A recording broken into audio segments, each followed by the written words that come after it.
The snow falls so lightly at first that it barely seems to be falling at all. It drifts through the darkness beyond the windows of a farmhouse where the lamps have already been extinguished for the night. The fields outside lie motionless beneath a thin white covering. Fence posts stand like black marks against the pale ground. A narrow road disappears into the darkness between rows of bare trees, and beyond those trees the land continues for miles through villages, forests, church steeples, frozen lakes, and scattered farms that seem as permanent as the winter itself. Nothing moves. The horses sleep in their stalls. The cattle breathe softly into the cold air. Frost gathers along the edges of wooden doors. Somewhere in the distance, a dog barks once and then falls silent again. The night settles back into stillness. East Prussia has known winters like this for generations. The snow arrives. The roads harden. The lakes freeze. Families gather around stoves that burn through long evenings while wind presses softly against shutters and chimney smoke drifts low beneath a sky that grows dark long before supper is finished. The rhythm feels ancient. A child sleeping beneath thick blankets would have little reason to believe that this winter differs from any other. The church will still ring its bells on Sunday. Farmers will still rise before dawn. Trains will still arrive at stations carrying mail, passengers, and news from distant cities. Outside, the countryside rests beneath the snow as if protected by it. Yet beyond the horizon, beyond forests and rivers and frontiers invisible in the darkness, entire armies are moving. The sound of them does not reach these villages yet. No distant artillery disturbs the night. No aircraft cross the sky overhead. The darkness remains complete enough that individual snowflakes can still be seen drifting through the glow of a lantern hanging beside a stable door. But the war is coming closer. Not quickly. Not dramatically. Like weather. Like a season that has already begun somewhere else and is slowly making its way across the landscape. In towns scattered across East Prussia, people hear fragments of information carried by newspapers, railway workers, traveling salesmen, and letters from relatives farther east. Names of distant cities appear in conversations. Front lines shift across maps spread over kitchen tables. Someone claims that the army is holding firm. Someone else insists that entire regions have already been abandoned. The stories arrive unevenly. One village hears them days before another. One family believes them. Another dismisses them entirely. Life continues between each rumor. Bread still needs baking. Livestock still require feeding. Children still attend school. The routines of ordinary existence possess a quiet stubbornness. Morning follows night. Market days arrive when they always have. Wood must be chopped regardless of what distant armies are doing. You watch the countryside continue its familiar work beneath skies that seem indifferent to history. Smoke rises from chimneys exactly as it did the year before. Church towers remain fixed above the villages. Frost spreads across windows in delicate patterns that no one pauses to interpret as signs of anything beyond the weather.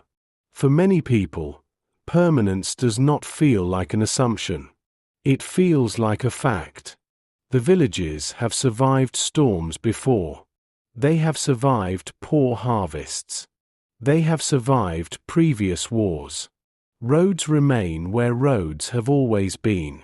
Houses stand where generations built them. Cemeteries hold family names stretching backward through decades and centuries. The landscape itself encourages confidence. Fields continue beyond the horizon. Forests seem endless. Lakes freeze and thaw according to rhythms older than memory. Every familiar landmark quietly suggests that tomorrow will resemble yesterday. And yet small changes begin appearing around the edges of ordinary life. Railway platforms seem more crowded than before. Certain trains arrive late. Military vehicles occasionally pass along roads where civilian traffic once dominated. Conversations grow quieter whenever strangers enter a room. No single change appears significant.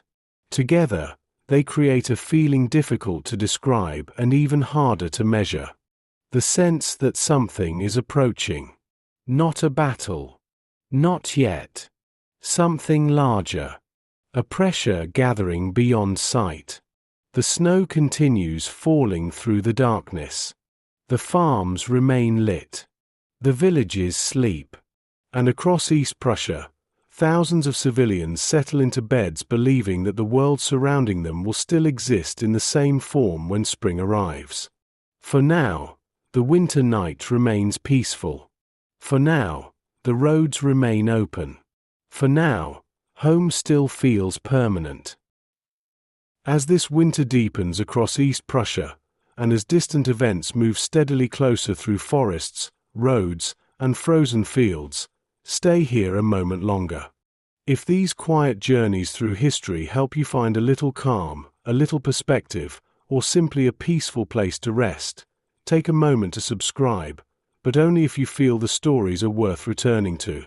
And if you wish, let us know where you're listening from, or which moment stays with you the most. Now, settle back into the snow-covered silence, and listen as another forgotten corner of history begins to reveal itself. Morning arrives slowly across the frozen countryside. The darkness softens first. Then the snow-covered fields begin to emerge from the night in shades of grey and silver. Thin columns of smoke rise from chimneys one by one as stoves are lit. Frost clouds the edges of windows. Barn doors open. Boots leave fresh tracks across courtyards that have not yet been disturbed by the day. The world wakes according to habits learned over generations. In a village near the Baltic coast, fishermen prepare their equipment before dawn. Inland, farmers move through stables carrying lanterns whose light sways gently across wooden beams darkened by years of smoke and winter moisture. School children button heavy coats. Bakers pull loaves from ovens that have been warm since long before sunrise. The routines seem immune to distant events. History often appears that way while it is still approaching. It arrives first as information. A headline. A rumor. A conversation overheard beside a railway platform. Most people encounter enormous historical change not through dramatic revelation but through fragments. Small pieces that arrive separately and refuse to assemble themselves into certainty. Across East Prussia, people continue receiving those fragments. A train conductor mentions increased military traffic farther east. A relative writes from another town and describes roads crowded with unfamiliar vehicles. Someone returning from a market speaks quietly about refugees seen passing through a neighboring district. A local official receives new instructions from authorities and says little about them afterward. Each report seems incomplete. Each can be dismissed. Life continues between them. The fields remain. The forests remain. The church bells continue marking the hours with patient regularity. Even the weather appears reassuring in its consistency. Snow falls. Temperatures drop. Ice thickens along rivers and lakes exactly as expected. The landscape encourages a particular kind of faith. Not necessarily faith in victory. Not necessarily faith in governments. Faith in continuity. Faith that tomorrow's tasks will resemble today's. You watch people moving through villages that seem too established to disappear. Their confidence is rarely spoken aloud because it does not feel like confidence. It feels like reality itself. The roads have always connected these towns. Families have lived here for generations. Children know every path through nearby woods. Elderly residents remember earlier hardships and compare new worries to old ones. Most conclude that life will adapt as it always has. Yet adaptation begins quietly before anyone fully notices it. A family decides to store additional food in a cellar. A farmer repairs a wagon that might be needed later. Someone begins keeping important documents together in a single drawer. These actions are practical rather than dramatic. They do not signal panic. They exist in the uncertain space between belief and doubt. People continue planning for spring while also preparing for possibilities they prefer not to discuss. The contradiction becomes part of daily life. Fields must still be maintained. Children still need instruction. Businesses still open their doors. At the same time, questions gather beneath ordinary conversations. How close is the front? Will the army stop it? Should people leave? If so, when? No answer remains stable for long. The war beyond the horizon continues moving, and information travels more slowly than fear. Entire communities attempt to understand events occurring many miles away through rumors carried by railways, letters, newspapers, and exhausted travelers whose stories change with every retelling. The uncertainty becomes its own environment. It settles into kitchens, into railway stations, into schoolhouses, into church vestibules where neighbors pause after services and exchange quiet observations before stepping back into the cold. Weeks pass this way.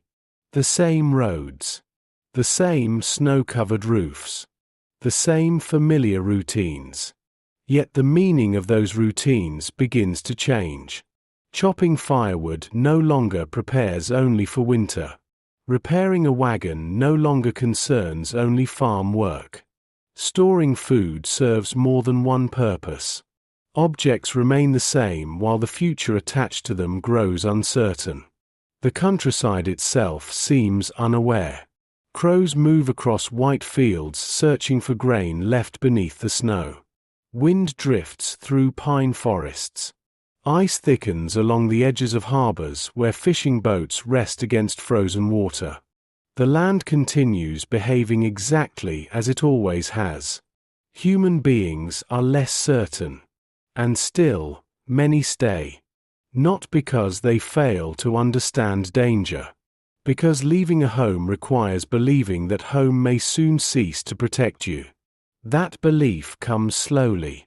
Sometimes too slowly. The winter that still felt permanent.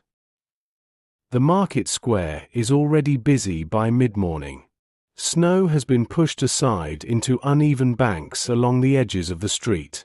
Horses pull wagons through slush darkened by countless boots and iron wheels.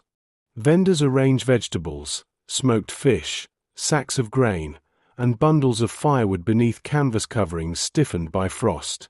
Voices drift across the square in low conversations that mingle with the creaking of wagons and the occasional ringing of a bicycle bell. Nothing about the scene appears extraordinary. A traveler arriving from elsewhere might remember it only briefly. A collection of ordinary transactions beneath a grey winter sky. Yet for the people gathered here, the square represents something larger than commerce. It is proof that life remains intact. The routines of buying and selling connect farms to villages, families to neighbors, and seasons to one another in a pattern so familiar that most participants rarely stop to notice it. The war exists here mostly as distance. A newspaper folded beneath someone's arm. A headline discussed over coffee. A map hanging inside a municipal office. News travels into the town, but the town itself remains stubbornly devoted to ordinary concerns. Potatoes must still be purchased. Roofs still require repair. Livestock prices still matter. Children still outgrow winter coats and need larger ones before the next snowfall. You watch the market continue its work beneath a sky heavy with clouds. The people moving through the square do not behave like individuals standing on the edge of historical disappearance. They behave like people preparing for another week. That distinction matters. History often remembers endings. The people living through them rarely recognize them as endings at all. Across East Prussia, thousands of similar scenes unfold. Village schools begin lessons as teachers write carefully across blackboards dusted with chalk. Railway clerks stamp documents behind small windows worn smooth by decades of use. Bakers wake before dawn and finish their work before most customers arrive. Postmen follow routes they have walked for years. Routine possesses a quiet authority. It encourages the belief that tomorrow already exists. A teacher entering a classroom naturally plans next month's lessons. A farmer planting seed naturally imagines the coming harvest. Human beings organize their lives around future expectations. The repetition of daily tasks creates confidence that the future will resemble the past closely enough for planning to remain sensible. That confidence still survives here. Not everywhere, but here. A railway station several kilometers away sits beneath a thin layer of snow. Passengers wait along the platform wrapped in heavy coats while steam drifts from a locomotive standing motionless beside them. The station building smells faintly of coal smoke, damp wool, and paper. Schedules hang on walls. Clocks mark the passing minutes with mechanical precision. The station remains orderly. Yet small signs of strain have begun appearing. Military personnel occupy compartments once used primarily by civilians. Freight traffic changes. Delays occur more frequently. Railway workers notice differences long before passengers do. They see the movement of equipment. They hear conversations between officials. They observe patterns invisible to occasional travelers. Most say little, partly because information remains incomplete, partly because uncertainty is easier to carry when shared cautiously. A station master steps outside briefly and studies the tracks disappearing into the winter distance. Snow rests between the rails.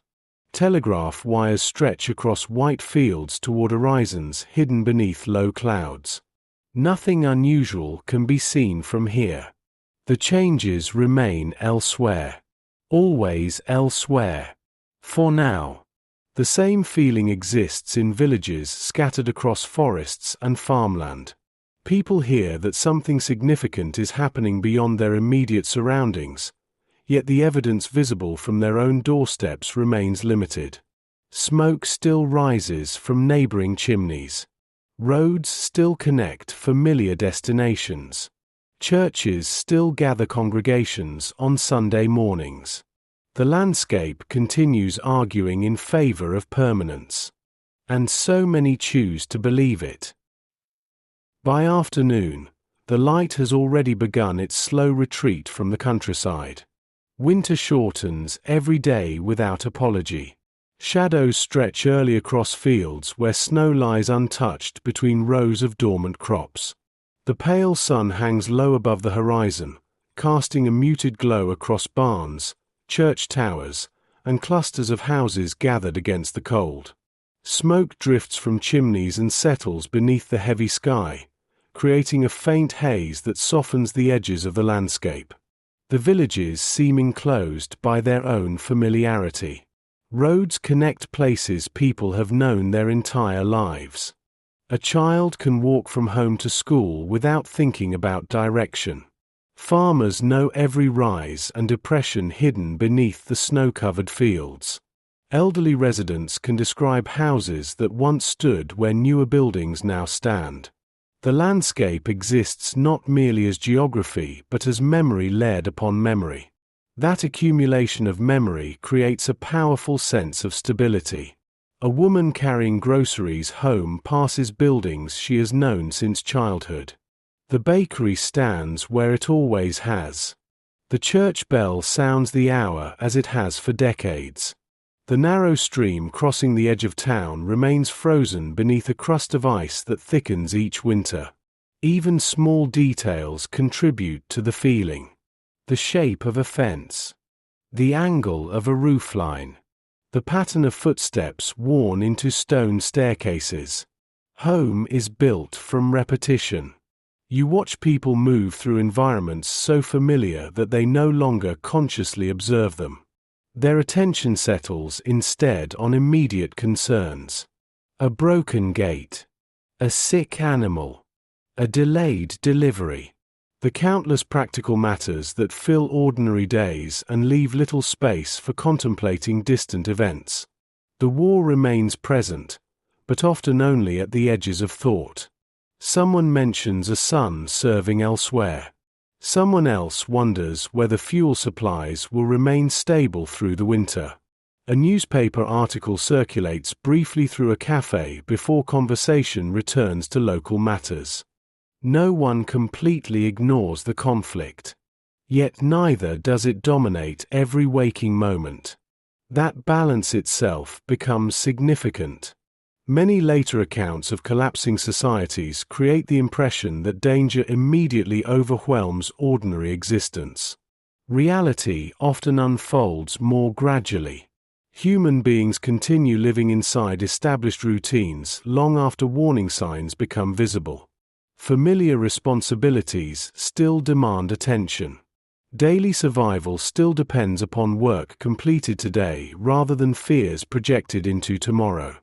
The result is a strange coexistence. Normal life continues. Concern grows. Both conditions remain true at once. As evening approaches, lamps begin appearing behind windows across the countryside. Their warm glow reflects softly against the snow outside. Families gather around tables. Supper is served. Conversations drift between practical matters and uncertain news. Children complete school assignments. Older relatives share stories from earlier years when hardship seemed equally permanent and yet eventually passed. Memory becomes a source of reassurance. Many people have already endured economic crises, political upheaval, and previous wars. Experience encourages the belief that present difficulties will also prove temporary. History, from their perspective, consists largely of periods survived rather than worlds lost. That assumption feels reasonable, at least for now. Beyond the villages, roads continue disappearing into darkness. Freight trains move through the night carrying supplies whose destinations most civilians never learn. Military convoys occasionally pass through isolated stretches of countryside, their engines echoing briefly across frozen fields before fading into silence again. The machinery of war grows increasingly active. Yet its movement remains intermittent enough that ordinary life still occupies most of the visible landscape. A railway worker finishing his shift notices additional freight cars standing in a siding where none had been expected. A municipal clerk receives paperwork requiring careful filing but little explanation. A shopkeeper observes that certain products arrive less regularly than before. None of these developments seem decisive on their own. Together, however, they create a subtle shift in perception. People begin paying closer attention. Not panicking. Observing. The distinction matters. Panic breaks routine. Observation modifies it. Across East Prussia, countless civilians quietly adjust their awareness without abandoning their habits. They listen more carefully when travelers speak. They read newspapers more thoroughly. They remember details that might once have been ignored. The routines remain intact, but attention sharpens around them. The world has not yet become dangerous in a direct, immediate sense. It has become uncertain. Uncertainty settles differently than fear. Fear often arrives suddenly. Uncertainty accumulates. It spreads through conversations, pauses, and unanswered questions. It follows people home from railway stations. It sits quietly beside evening meals. It lingers after newspapers have been folded and placed aside. Unlike fear, it rarely demands action. Instead, it waits. And so the winter continues. Snow falls. Markets open. Schools operate. Church bells ring.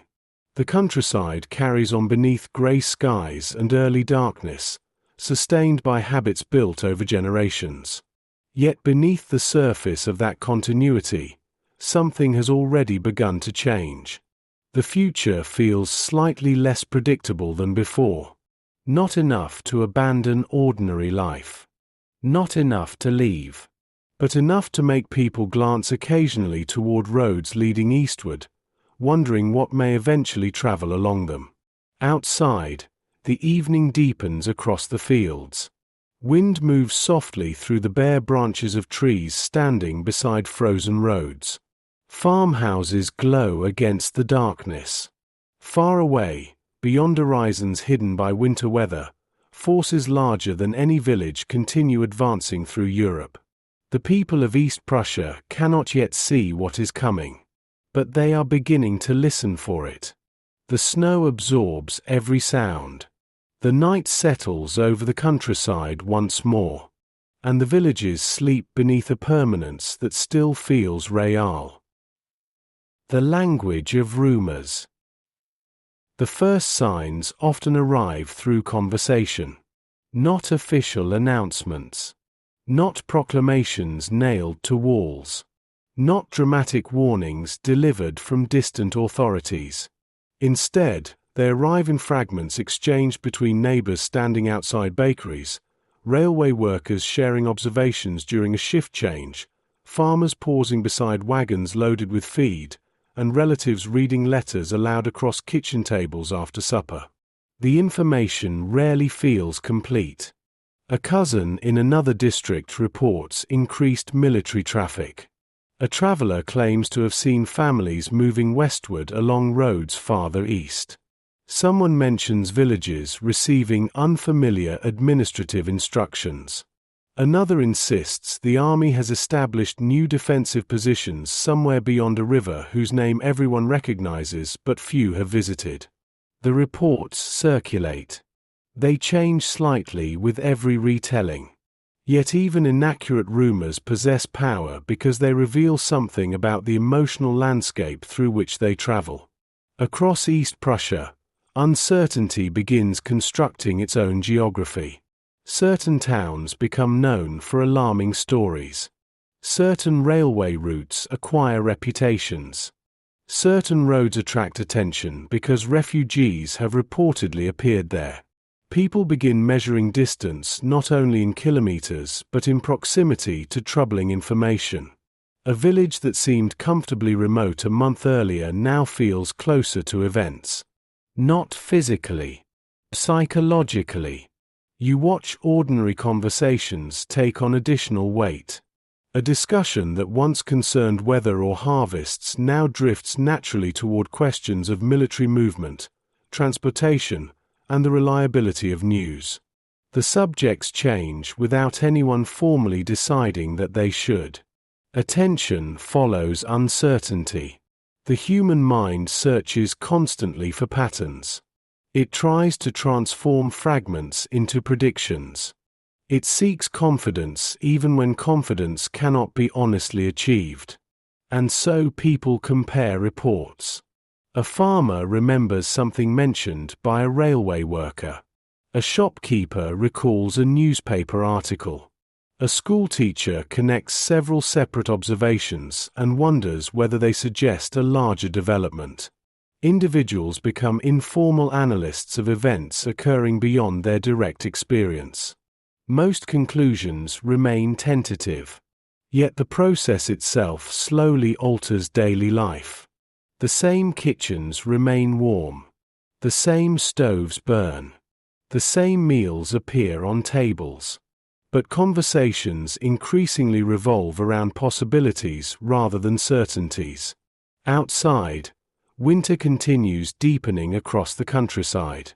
Snow gathers along fence lines and settles heavily upon roofs. Forests stand silent beneath pale skies. Roads harden in the cold. Lakes freeze beneath expanding sheets of ice that reflect weak afternoon sunlight. The landscape appears unchanged. The emotional climate does not. At a railway station serving several nearby communities, passengers wait beside stacks of luggage while steam drifts from an idling locomotive. Most travelers appear ordinary enough. Families visiting relatives. Workers commuting between towns. Farmers conducting business. Yet railway stations possess a unique relationship with information. People arrive carrying news. They depart carrying more. A station platform becomes a temporary meeting place for dozens of separate worlds. Conversations overlap. Observations spread. Rumors travel alongside passengers, often moving faster than official reports. By the time a train reaches its destination, stories have already begun adapting themselves to new audiences. The station master notices the change. Not because any single report proves remarkable. Because of their volume. Questions arrive more frequently now. Passengers ask about schedules farther east. They inquire about delays. They seek confirmation of stories heard elsewhere. The station master rarely possesses definitive answers. Few people do. Yet the questions themselves reveal a population becoming increasingly aware that ordinary life may soon require difficult decisions. For now, however, decisions can still be postponed. That possibility remains important. As long as departure remains optional, many prefer to wait. Human beings often tolerate uncertainty more comfortably than irreversible action. Leaving a home, abandoning property, disrupting routines, and separating from familiar surroundings require a level of certainty that events have not yet provided. Many civilians continue believing that additional information will arrive before any choice becomes necessary.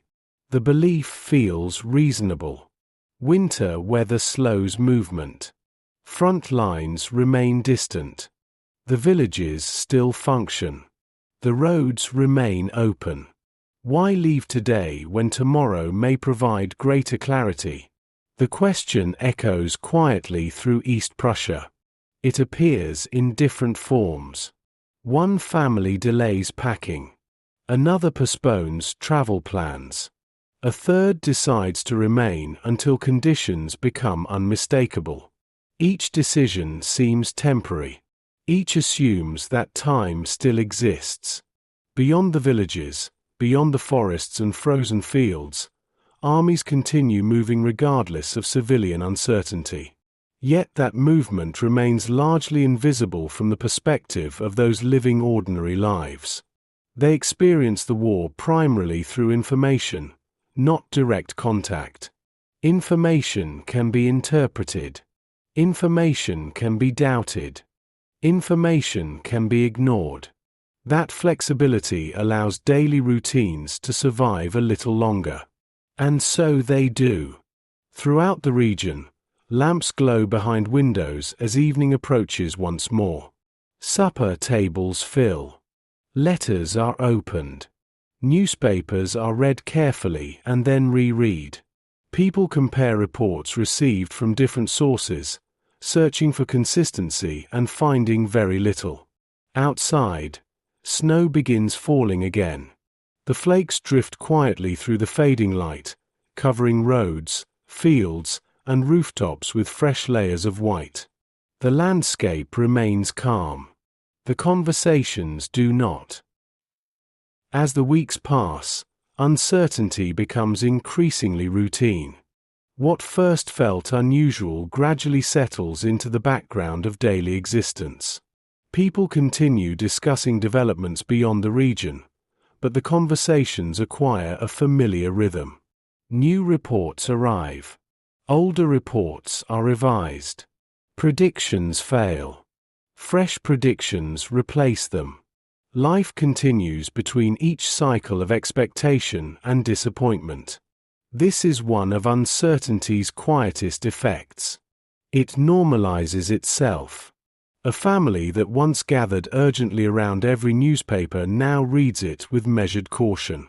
A railway worker who initially paid close attention to every unusual train movement begins distinguishing between changes that matter and those that merely appear significant. Even rumors lose some of their ability to shock after enough repetition. The human mind adapts. It must. You watch entire communities develop informal habits for managing incomplete information. Some residents trust only official statements. Others trust only travelers.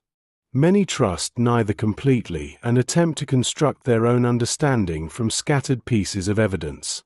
The process resembles assembling a map while most of the territory remains hidden beneath fog. No one sees the whole picture. Everyone sees part of it. In a small town surrounded by forests and frozen farmland, the local cafe becomes one of the region's unofficial information centers. Customers arrive throughout the day carrying stories collected from relatives, markets, railway stations, and workplaces. The owner listens while wiping tables and refilling cups. Over time, she notices that facts matter less than confidence. The most persuasive stories are not always the most accurate. They are simply delivered with certainty. A traveler speaks confidently about military success. Another speaks confidently about military failure. A third insists evacuation plans already exist. A fourth claims authorities have no such intentions. The details conflict. The confidence remains consistent. For civilians attempting to make decisions, this creates a particular kind of exhaustion. Every new report appears capable of changing the future. Most ultimately change nothing. People begin spending considerable emotional energy evaluating possibilities that may never materialize. The burden remains invisible. Yet it accumulates. Outside the towns and villages, winter tightens its grip upon the countryside. Snowdrifts grow higher along exposed roads. Winds sweep across open fields, erasing tracks within hours. The days remain brief. Darkness arrives early enough that evening seems to begin almost immediately after afternoon. The weather influences perception. Harsh winters encourage caution. Travel becomes more difficult. Moving families, livestock, possessions, and household goods across frozen landscapes presents practical challenges even during peaceful years.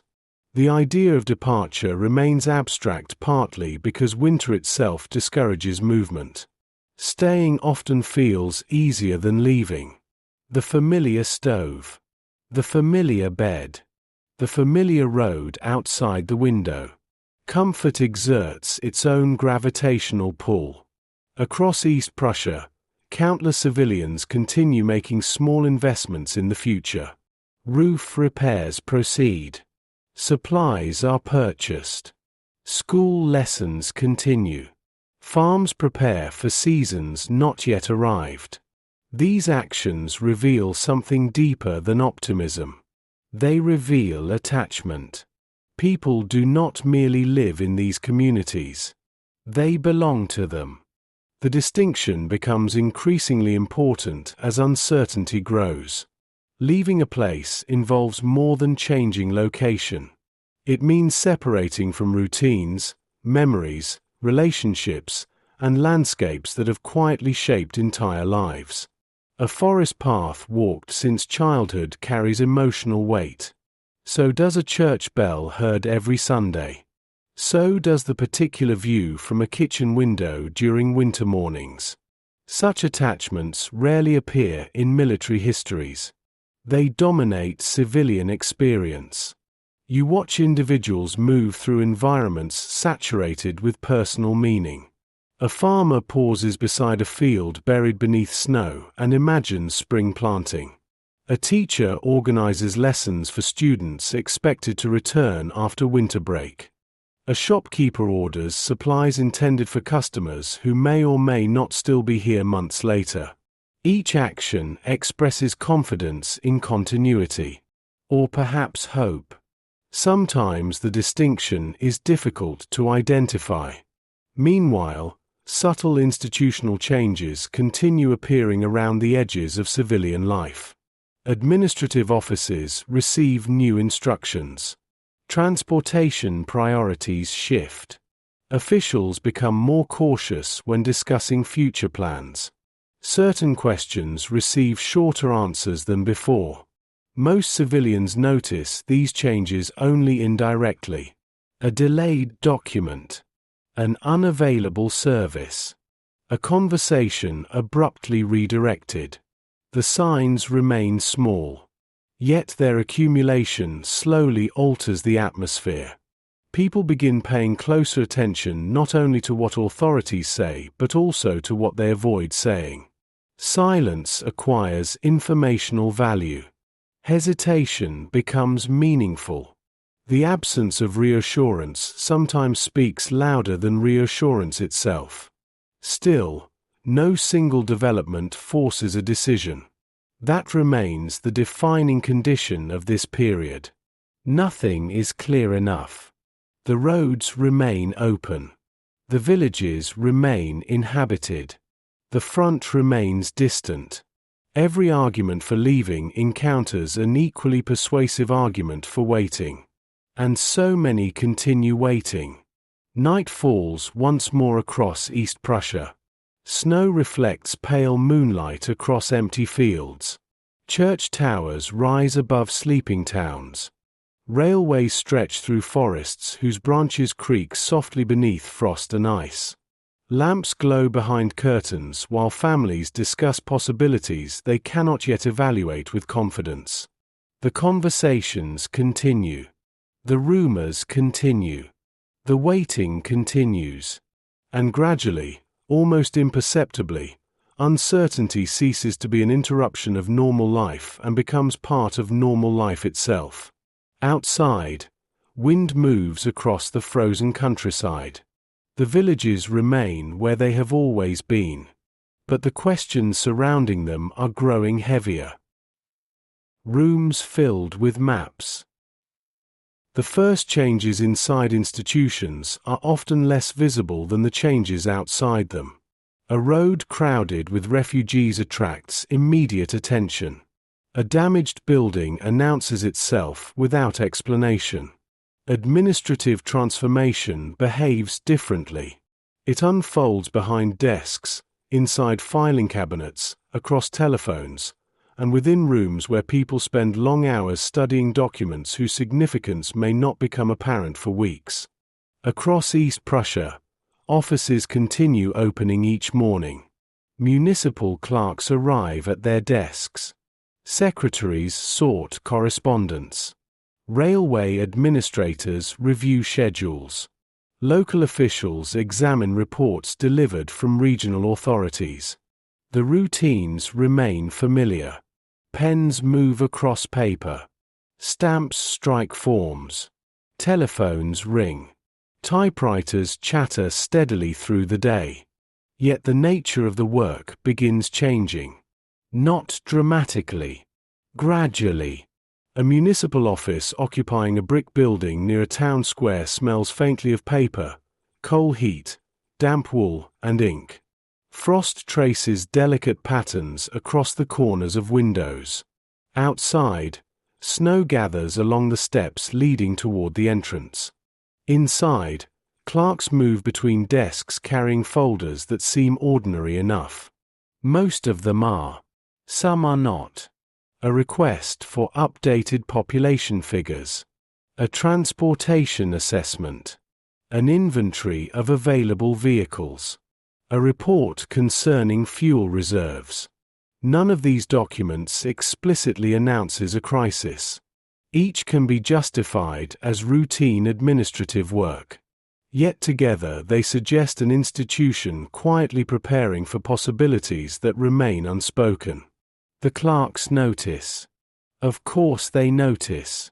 Institutions possess their own forms of intuition. People who spend years handling paperwork learn to recognize patterns. They know which requests occur annually and which arrive unexpectedly. They understand when authorities seek information because it may become important later. Even when explanations remain absent, unusual requests create their own atmosphere. An atmosphere of anticipation. You watch individuals performing ordinary tasks while becoming increasingly aware that those tasks may soon serve extraordinary purposes. A clerk compiling transportation records understands that someone, somewhere, believes transportation may become critically important. A secretary organizing demographic information recognizes that populations are being measured more carefully than before. The work remains administrative. The implications do not. Beyond the offices, daily life continues. Markets still operate. Schools remain open. Churches hold services. Yet institutions increasingly occupy a different relationship with time than the civilians they serve. Ordinary citizens often focus on the present. Institutions must anticipate the future. That responsibility creates tension. Officials receive information unavailable to most residents. Not complete information. Not necessarily accurate information, but enough to suggest that conditions may change rapidly.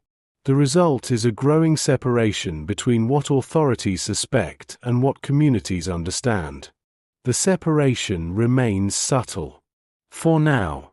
In railway administration buildings throughout the region, similar developments unfold. Large maps hang upon walls marked with routes, stations, supply depots, and junctions connecting East Prussia to the wider world. Clerks update schedules. Supervisors examine traffic reports. Messages arrive through telegraph lines stretching across winter landscapes. Railways have always depended upon planning. Now they depend upon it more heavily. Additional freight trains appear. Certain routes receive increased attention.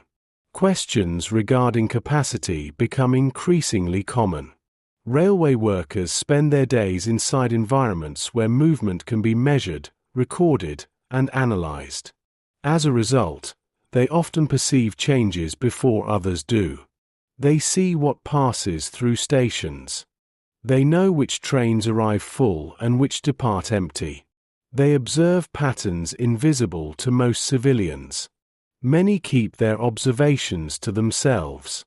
Not because secrecy has been imposed. Because uncertainty remains unresolved. An experienced station supervisor studies traffic records one evening after most employees have left. The office is quiet except for the ticking of a wall clock and the occasional rattle of windows when wind strikes the building. Sheets of paper cover the desk before him. Numbers. Destinations. Timetables. Nothing dramatic. Yet the overall pattern feels different from previous winters. The sensation is difficult to explain. The data itself remains incomplete. Still, he senses that the railway system is beginning to orient itself toward contingencies rather than normal operations. The distinction matters. Normal systems assume continuity. Contingency systems prepare for disruption. Outside, snow falls steadily across tracks disappearing into darkness.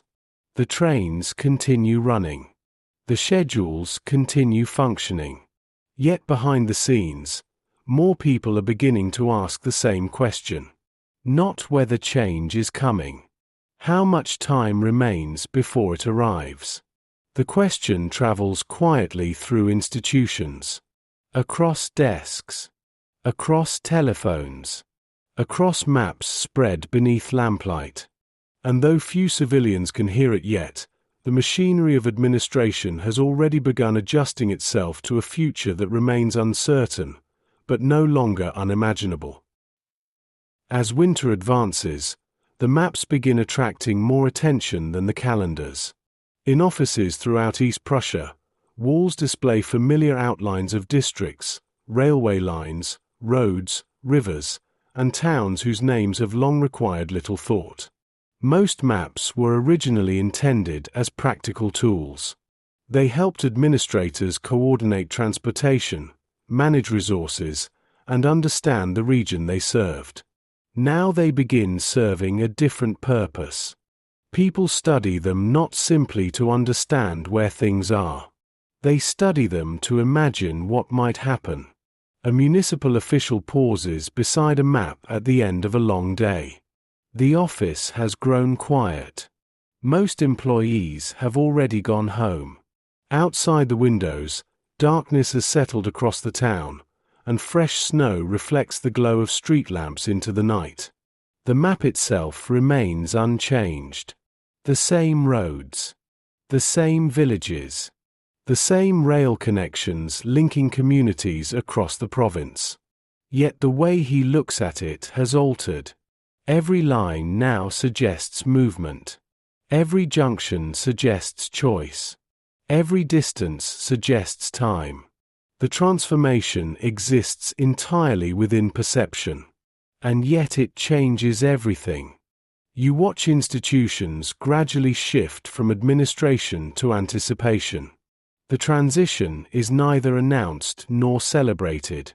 No ceremony marks its beginning.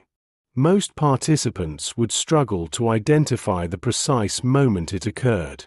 They simply find themselves spending more hours considering possibilities that previously seemed remote. What if roads become crowded? What if railway capacity proves insufficient? What if communication networks fail? What if civilians begin moving before formal instructions are issued? Questions multiply more quickly than answers. The effect spreads through layers of administration. Local governments request information from regional authorities. Regional authorities request information from transportation networks. Transportation networks assess available resources and report upward again. Documents circulate. Reports accumulate. Telephones ring. The system continues functioning. Yet increasingly, it functions in preparation for circumstances that have not yet arrived. The work creates a particular form of fatigue. Not physical exhaustion. Mental vigilance. People spend their days preparing for outcomes they cannot predict. Each report may prove important. Each assessment may become obsolete within days. The future remains uncertain enough that every plan requires revision almost as soon as it is completed. This uncertainty affects institutions differently than it affects civilians. For ordinary residents, uncertainty often produces hesitation. For institutions, uncertainty produces preparation. The result is an invisible divergence. Communities continue living within the present while administrative systems increasingly orient themselves toward possible futures. Neither perspective is entirely wrong. Both are incomplete. At railway stations across East Prussia, workers continue observing changes that are difficult to quantify but impossible to ignore. Freight movements become less predictable. Certain routes appear busier than before. Military traffic increases intermittently. Supplies arrive in patterns that suggest priorities unfamiliar to civilian schedules. Passengers notice some of these developments. Railway workers notice more. A signal operator stands inside a control tower overlooking snow-covered tracks. The windows rattle occasionally when wind strikes the building. Telegraph equipment clicks softly. Lamps cast pools of yellow light across desks worn smooth by years of use. Beyond the glass, The railway yard stretches into darkness. The scene appears calm. The reports crossing his desk do not. Information arrives continuously. Delays.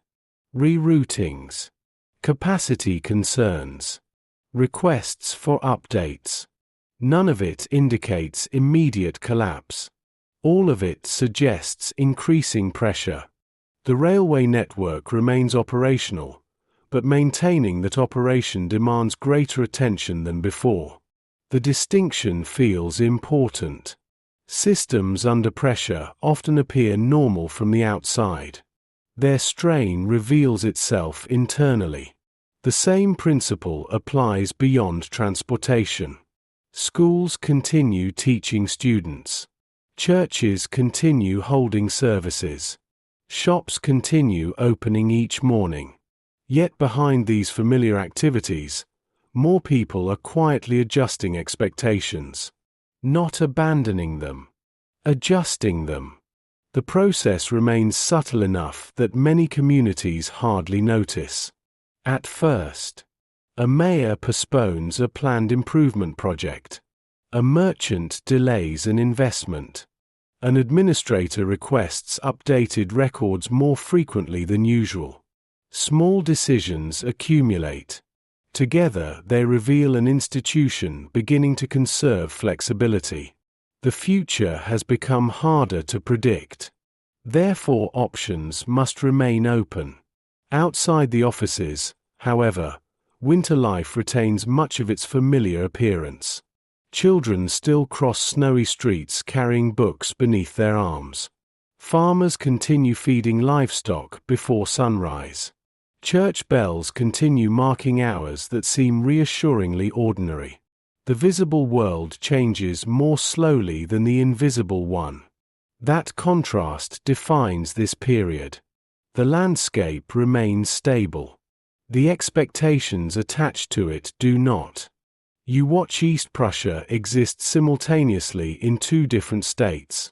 On the surface, villages and towns continue their routines beneath snow-covered roofs and pale winter skies. Beneath that surface, institutions increasingly prepare for disruption.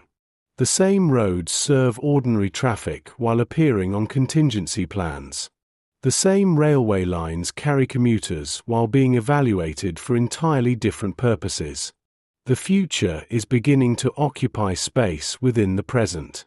Not openly. Quietly. Like a shadow lengthening across a floor before anyone notices the source. Late in the evening, offices gradually empty. Lamps are extinguished. Documents are placed into cabinets. Maps remain hanging upon walls after their observers have departed. Outside, snow drifts across roads and railway tracks. The countryside settles into darkness once again. The villages sleep. The institutions do not. Somewhere, another report is being written. Another map is being studied. Another calculation is being made. And with each passing week, the distance between preparation and necessity grows a little smaller. The winter remains cold. The roads remain open. But the rooms filled with maps are beginning to imagine a world in which neither condition can be taken for granted. Roads still open. It passes between rows of houses whose windows glow softly against the winter darkness. It crosses a narrow bridge over a frozen stream. It curves through fields buried beneath snow and continues toward villages scattered across the countryside. Telegraph poles follow its path for a time before turning away toward another destination. By daylight, the route appears ordinary enough that few travelers would remember it afterward. Yet roads acquire different meanings when uncertainty deepens. A road is never only a road. It is a connection, a possibility, a direction that remains available until circumstances close it. Across East Prussia, people have begun looking at roads differently. Not constantly, not obsessively, but often enough to notice the change. A farmer standing beside a gate pauses briefly as a wagon passes westward carrying more luggage than usual. A railway worker walking home after sunset watches unfamiliar vehicles move through town. A shopkeeper notices travelers asking more questions about routes, distances, and conditions farther along the highways. None of these observations appear dramatic on their own. Together, they suggest a subtle shift in public attention. The roads are beginning to occupy people's thoughts. You watch the countryside continue its ordinary rhythms while awareness gradually expands beyond local horizons. Villages remain where they have always been. The church towers still rise above snowy rooftops. Smoke still drifts from chimneys into cold winter air. Yet more residents find themselves considering places beyond their immediate surroundings. Not because they wish to leave. Because they are beginning to imagine the possibility. That distinction remains important. Most civilians are not preparing for departure in any formal sense. Their homes remain occupied. Their businesses remain open. Their fields and livestock still require care. The idea of leaving remains hypothetical. For now. But once a possibility enters public consciousness, it rarely disappears entirely. At a crossroads outside a small village, snow has been packed hard by weeks of wagon traffic. Deep ruts freeze overnight and remain visible beneath fresh layers of powder. Travelers stop occasionally to consult signs or exchange information before continuing along separate routes. Such intersections have always served practical purposes. Now they serve informational ones as well. People compare observations, road conditions, traffic volumes, stories heard elsewhere, reports from neighboring districts. The conversations are brief but increasingly common. No one possesses enough information to understand the whole situation. Yet everyone contributes a fragment. The result resembles a vast informal network spreading across the countryside, carrying impressions faster than official communications can sometimes manage. Most impressions remain inconclusive. Yet even inconclusive information affects behavior. A family planning a trip chooses one route instead of another. A merchant departs earlier than usual. A farmer postpones a journey because of reports concerning crowded roads. Small decisions accumulate. The landscape itself begins participating in the process. Winter influences movement in countless ways. Snow narrows roads. Ice complicates travel. Darkness arrives early enough to shorten useful daylight. Distances that appear manageable during summer become more demanding beneath cold skies and uncertain conditions. As a result, every journey requires greater consideration. A trip once undertaken casually now involves preparation. Extra fuel. Additional clothing. Careful timing. The practical realities of winter encourage caution, which in turn encourages delay. Many civilians remain convinced that if departure ever becomes necessary, there will still be time. The roads remain open. That fact provides reassurance. As long as movement remains possible, difficult choices can be postponed. Human beings often find comfort in available options, even when they have no intention of using them immediately. The roads represent such an option. Visible. Reliable. Present. A route exists. Therefore action can wait. Outside a railway station, horse-drawn wagons stand beside motor vehicles while passengers move through drifting snow. Luggage appears more frequently than before. Not dramatically more. Just enough for attentive observers to notice. Some travelers carry documents bundled carefully against the weather. Others transport belongings they clearly consider important. Most still intend to return home. At least they believe they do. The distinction between temporary travel and permanent departure remains emotionally significant. People find it easier to imagine leaving for a short period than abandoning familiar places indefinitely. Many plans therefore exist within a comforting ambiguity. A visit. A precaution. A temporary arrangement. Words matter. They create emotional space between present decisions and future realities. You watch individuals navigate uncertainty through language as much as through action. Few describe themselves as fleeing. Few speak openly about evacuation. Most continue framing decisions in ordinary terms. Visiting relatives. Relocating temporarily. Waiting elsewhere until conditions improve. The future remains negotiable, at least in conversation. Beyond the towns and villages, roads continue stretching through forests and open farmland beneath pale winter skies. Their surfaces bear tracks from wagons, trucks, bicycles, and pedestrians. Snow covers some tracks quickly. Others remain visible for days. Each represents movement. A departure. An arrival. A decision made somewhere beyond sight. For now, however, most roads still carry more routine than urgency. Farm traffic. Commercial deliveries. Daily travel. The familiar circulation of ordinary life. The countryside has not yet surrendered its habits. And because those habits survive, many residents continue believing that normality itself may survive with them.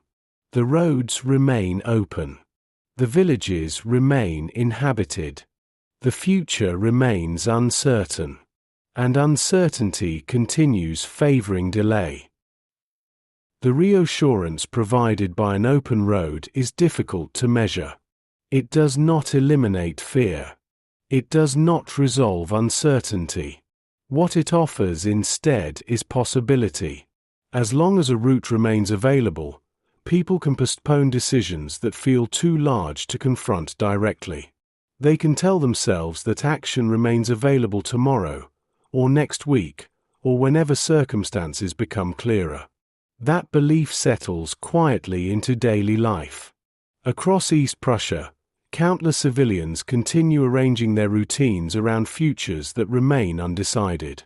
They store supplies without fully committing to departure. They gather documents without packing them. They discuss contingency plans without choosing one. The preparation exists in an unfinished state, suspended between intention and action. Many find comfort there. A household may spend an evening reviewing practical matters around a kitchen table illuminated by a single lamp. Important papers are collected. Addresses are written down. Relatives in other districts are discussed. The conversation remains calm. No one speaks as though disaster is imminent. Yet no one would have held such a conversation a year earlier. The change is subtle. The implications are not. You watch ordinary families attempting to preserve ordinary lives while quietly acknowledging that those lives may soon require adjustment. The process lacks drama. There are no speeches. No declarations. Most decisions occur through small acts repeated over time. A suitcase placed in an accessible location. A wagon repaired sooner rather than later. A list of supplies updated and folded into a drawer. Preparation enters daily life by degrees. Outside, the winter landscape continues encouraging patience. Snow covers fields in broad, uninterrupted sheets. Forests stand motionless beneath frost-laden branches. Villages appear calm from a distance, their roofs dusted white and their chimneys sending smoke into low grey skies. The scenery suggests endurance. It suggests permanence. Many people continue drawing reassurance from what they can see. The roads remain passable. The railway stations remain operational. The shops remain open. Visible continuity often outweighs invisible warning signs. Human beings naturally trust the evidence of their senses.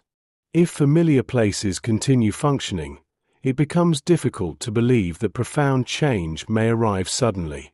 The countryside itself appears to support the argument for waiting. Yet movement is increasing. Not everywhere. Not all at once. But enough to notice. Along certain roads, travelers appear more frequently than before.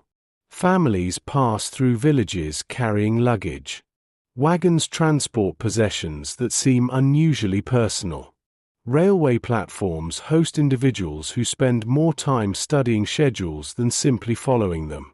Questions regarding routes, capacity, and timing become increasingly common. The changes remain modest. Still, they introduce a new element into the landscape. Examples. Until now, many civilians have discussed departure primarily as a possibility. Now they occasionally encounter people who have already acted upon that possibility. The sight of travelers moving westward transforms abstract conversations into visible reality. A family passing through town requires no explanation. Their presence becomes explanation enough. At a roadside inn, travelers gather briefly before continuing their journeys. Boots thaw beside stoves. Snow melts from coats and drips onto wooden floors. Conversations remain cautious, yet observations circulate naturally. Someone describes conditions farther east. Another mentions crowded stations. A third reports roads carrying more traffic than expected. The information remains incomplete. But unlike rumors, it arrives embodied. People can see the travelers. They can hear the fatigue in their voices. They can observe the luggage, the worn clothing, the practical details that rumors often omit. Such encounters affect perception. Not immediately. Not dramatically. Yet they linger. A villager returning home after speaking with travelers may continue thinking about the conversation long after it ends. The roads feel different afterward. The future feels slightly closer. Possibilities that once seemed distant acquire shape and texture. The process repeats across the region. A railway clerk notices more inquiries than before. A merchant serves customers passing through rather than returning home. A farmer encounters unfamiliar wagons on roads he has traveled for years. None of these experiences alone alters the course of events. Together, they begin altering expectations. And expectations influence behavior. The change remains gradual enough that most people continue waiting. The roads still function. Winter remains the dominant concern. Everyday responsibilities still demand attention. Fields require maintenance. Businesses require management. Families require care. Life refuses to pause simply because uncertainty exists. That refusal is one of its most persistent qualities. Even as questions grow heavier, ordinary obligations continue filling the hours.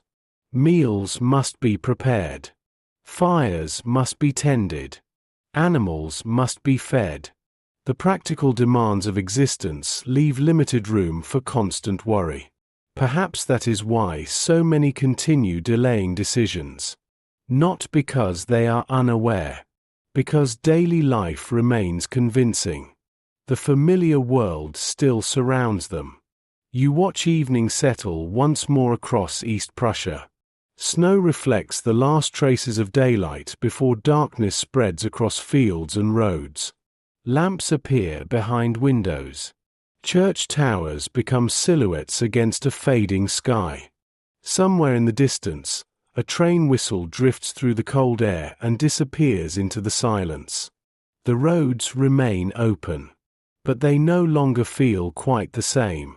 They are becoming something more than routes between villages. They are becoming choices. And choices grow heavier the longer they remain unmade. Outside, fresh snow begins covering the tracks left by today's travelers. The countryside settles into another winter night. Yet beneath that quiet surface, the waiting has begun to change. It is becoming harder to believe that uncertainty alone can last forever. Waiting for instructions. The waiting acquires structure before it acquires resolution. At first, uncertainty had existed largely as a private condition.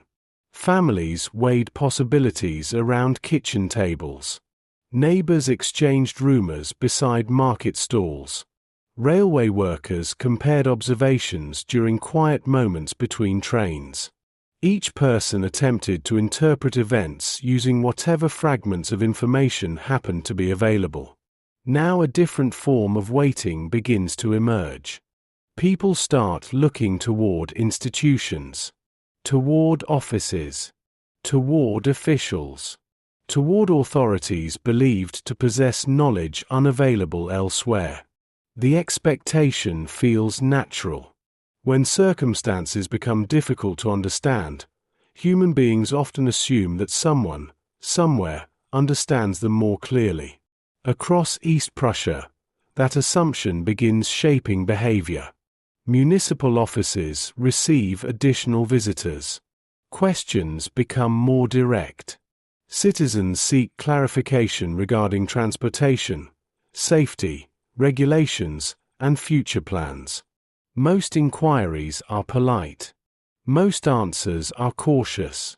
The conversations rarely produce certainty, yet they continue occurring because uncertainty itself creates demand. A question unanswered still feels better than a question unasked. You watch people moving through familiar administrative spaces whose atmosphere has subtly changed. Waiting rooms fill more frequently. Telephones ring more often. Clerks spend increasing amounts of time responding to concerns that cannot be fully resolved. The buildings remain the same. The functions remain largely the same. The emotional burden does not. A town hall that once handled routine matters now serves as a place where anxiety occasionally gathers. Not panic. Anxiety. The distinction remains important. Panic demands immediate action. Anxiety seeks information. Many civilians still believe that clear instructions will arrive before difficult decisions become necessary.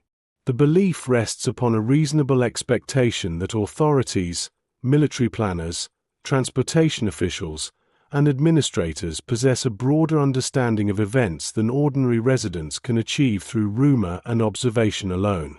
Perhaps they do. Perhaps they do not. From the perspective of those waiting, the difference is impossible to determine. And so they continue waiting. Outside the offices, winter remains relentless in its consistency. Snow falls. Snow melts slightly. Snow freezes again. Roads alternate between hard-packed ice and slush depending upon temperature and traffic. Bare trees stand against pale skies while crows move across fields in search of anything exposed beneath the white surface. The landscape offers no answers. Its indifference can feel almost comforting. Nature continues according to its own rhythms regardless of political developments, military movements, or administrative uncertainty. A frozen river does not care about strategic plans. A snowfall does not distinguish between civilians and soldiers. The weather remains faithful only to itself. Many people find temporary refuge in that consistency. Daily tasks continue providing structure when larger questions remain unresolved. A farmer still wakes before dawn. A teacher still prepares lessons. A baker still begins work long before sunrise. Routine remains one of the few things individuals can reliably control.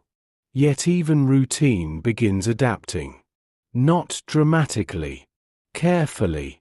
A woman visiting a municipal office brings along documents she previously would have left at home. A railway employee keeps closer track of changing schedules. Families discuss meeting places in case communication becomes difficult. Shopkeepers monitor inventories with greater attention than before. The adjustments remain practical rather than emotional. People are not abandoning normal life. They are quietly preparing for the possibility that normal life may become less predictable. The distinction matters because it reveals the psychological state of the region. Most civilians have not reached the point of believing departure is inevitable. They have reached the point of believing preparation is sensible. That difference creates an extended period of suspended decision-making. Action remains possible but not yet necessary. Preparation continues while commitment remains deferred. Individuals occupy a narrow space between confidence and alarm. A space that can last far longer than outsiders might expect. You watch this condition repeat itself across villages, towns, and farms. The same conversations occur in different locations. The same questions circulate through separate communities. People seek clarity. They seek timing. Most of all, they seek reassurance that when the moment for action arrives, they will recognize it. The assumption feels comforting.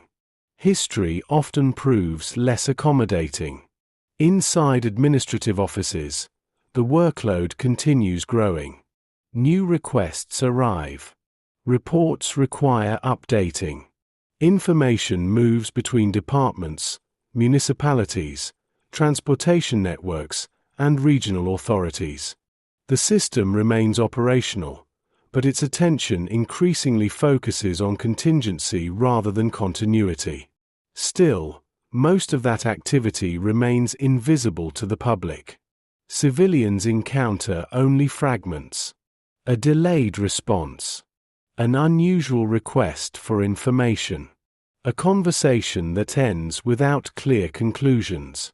The visible signs remain modest. Yet their cumulative effect becomes difficult to ignore. People begin sensing that institutions themselves are waiting. Waiting for decisions. Waiting for instructions. Waiting for events to clarify circumstances that remain frustratingly uncertain. The realization introduces a new form of unease. If the authorities are waiting, then perhaps certainty does not exist anywhere. Outside, late afternoon light fades across the snowy countryside. Roads disappear into forests darkened by winter shadows. Church bells sound across frozen fields. Smoke rises from chimneys as families prepare evening meals and settle once more into homes that still feel permanent, though perhaps not quite as permanent as they once did. The waiting continues. But it no longer feels passive. It feels crowded. Filled with questions. Filled with preparation. Filled with people listening for instructions that have not yet arrived. As winter settles deeper over East Prussia, waiting begins to develop its own routines. People wake each morning expecting news. They do not always admit this expectation, even to themselves. Yet it reveals itself in small habits. Newspapers are read more carefully. Railway schedules receive longer scrutiny. Conversations linger around reports that might previously have been dismissed with little thought. Attention becomes a daily activity. The search for clarity acquires structure. You watch individuals move through familiar environments while quietly monitoring them for signs of change.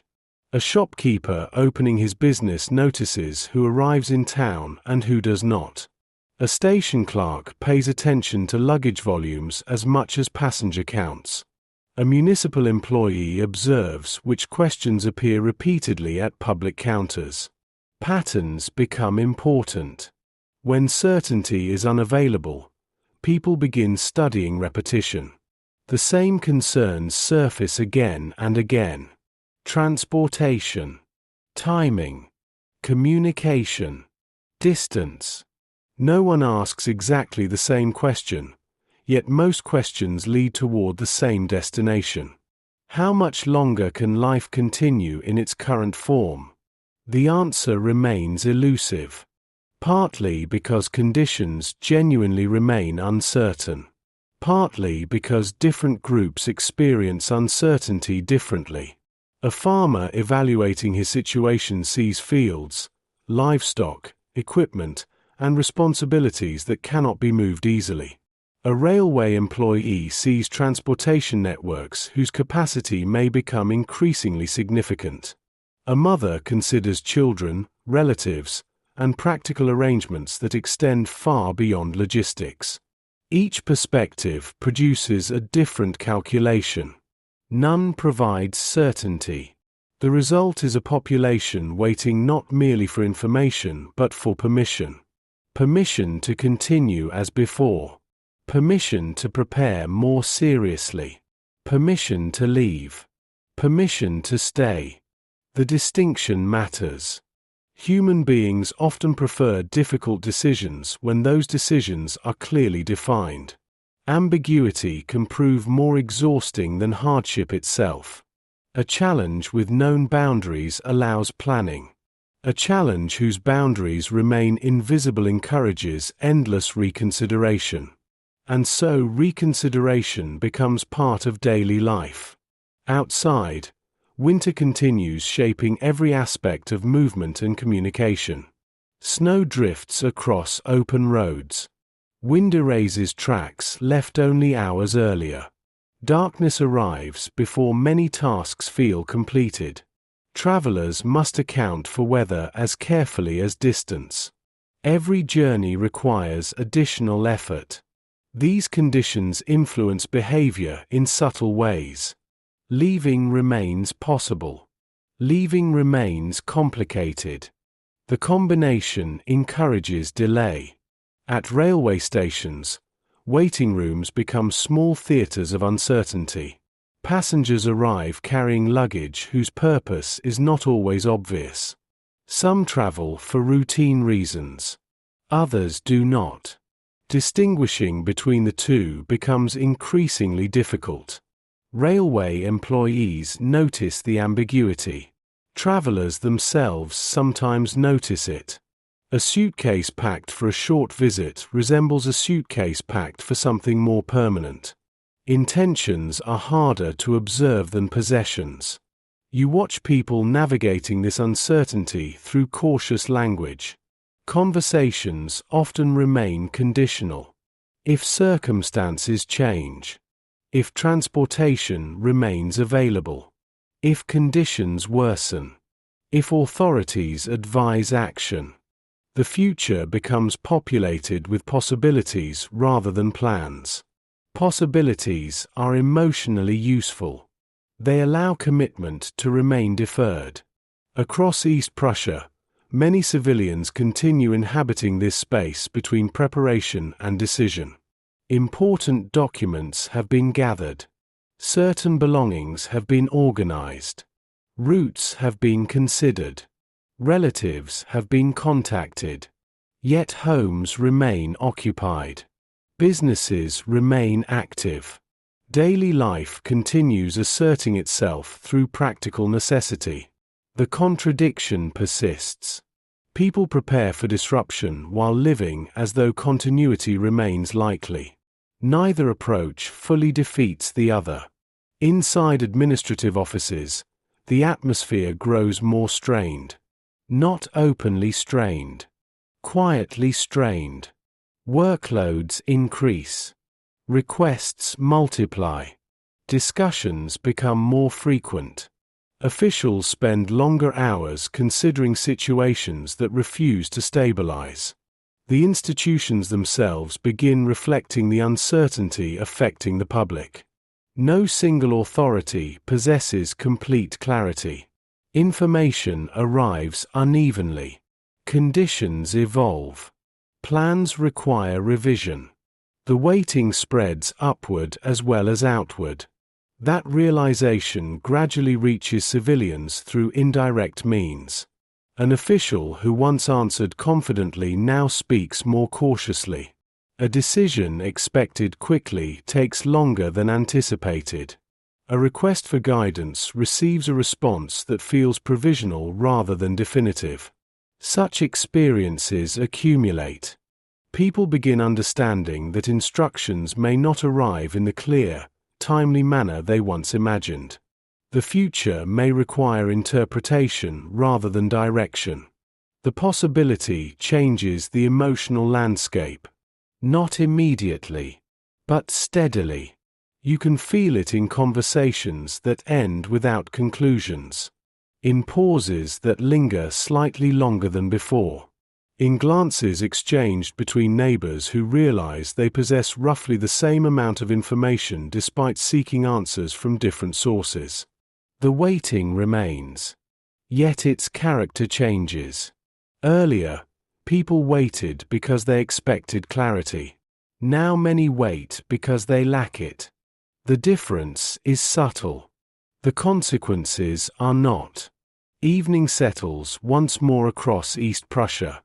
Snow reflects the last traces of daylight before darkness gathers around villages and farms. Lamps appear behind windows. Railway signals glow faintly above frozen tracks. Smoke rises into cold air that seems to absorb every sound. Families gather around tables. Officials finish paperwork. Railway workers complete shifts. The routines continue. But beneath them runs a growing awareness that certainty may never arrive in the form everyone hoped for. The instructions have not come. The roads remain open. The villages remain inhabited. And still the waiting stretches onward. Yet somewhere beyond the horizon, events continue moving regardless of hesitation, preparation, or hope. Soon, the question will no longer be whether people should prepare. It will become whether they have waited too long. First departures. The first departures rarely look historic. No crowds gather to witness them. No speeches mark their beginning. No observer standing beside a snowy road could confidently identify the moment when isolated choices become the beginning of a larger movement. At the time, they appear ordinary. A family loading luggage onto a wagon. A relative leaving to stay with acquaintances elsewhere. A shopkeeper temporarily relocating valuables. A mother traveling with children to visit relatives farther west. Each action can be explained individually. Together, they begin altering the landscape. Across East Prussia, small numbers of civilians start making decisions that many others continue postponing. Most do not describe themselves as fleeing. The word feels too final, too dramatic. Instead, they use gentler language. A precaution. A visit. A temporary arrangement until circumstances become clearer. The wording matters because the future still feels negotiable. You watch people leave while fully expecting to return. A woman locking the door of her house before dawn does not necessarily imagine that she is seeing it for the last time. A farmer storing equipment inside a barn assumes that spring may yet arrive with familiar responsibilities intact. Children climbing aboard trains often view the journey as an interruption rather than a separation. Hope remains woven into departure. That hope softens decisions that might otherwise feel unbearable. Outside a railway station, snow crunches beneath boots as passengers gather in the early morning darkness. Steam drifts upward from a locomotive standing beneath weak station lights. The air smells faintly of coal smoke, damp wool, and cold iron. Luggage rests beside benches. Conversations remain subdued. Nothing about the scene appears extraordinary. Stations have always witnessed arrivals and departures. Yet attentive observers notice differences. More suitcases. More family groups. More uncertainty. Travelers spend longer studying timetables than before. Questions directed toward railway employees carry greater urgency. People listen carefully whenever new information becomes available. The atmosphere remains calm. It is no longer casual. Across the countryside, roads continue carrying ordinary traffic alongside something new. Wagons transporting farm goods share routes with vehicles carrying household possessions. Travelers pass through villages without lingering. Inns host unfamiliar guests whose journeys extend beyond routine business or family visits. Movement acquires a different texture. Not faster. More deliberate. The change remains gradual enough that many communities hardly notice it at first. A handful of departures does not transform a region. Markets still operate. Schools remain open. Churches still fill with worshippers. The visible structure of daily life survives intact. Yet examples possess influence. People observe what others do. When neighbors depart, even temporarily, departure itself becomes easier to imagine. The psychological barrier shifts. What once seemed extraordinary begins appearing possible. You watch conversations evolve accordingly. Earlier discussions focused primarily upon rumors, predictions, and uncertainty. Now they increasingly include practical observations. Which routes appear reliable? Which railway lines remain operational? Which towns seem less crowded? Which relatives have available space? The questions grow more concrete. Not because certainty has arrived. Because some people have started acting despite its absence. That distinction marks an important transition.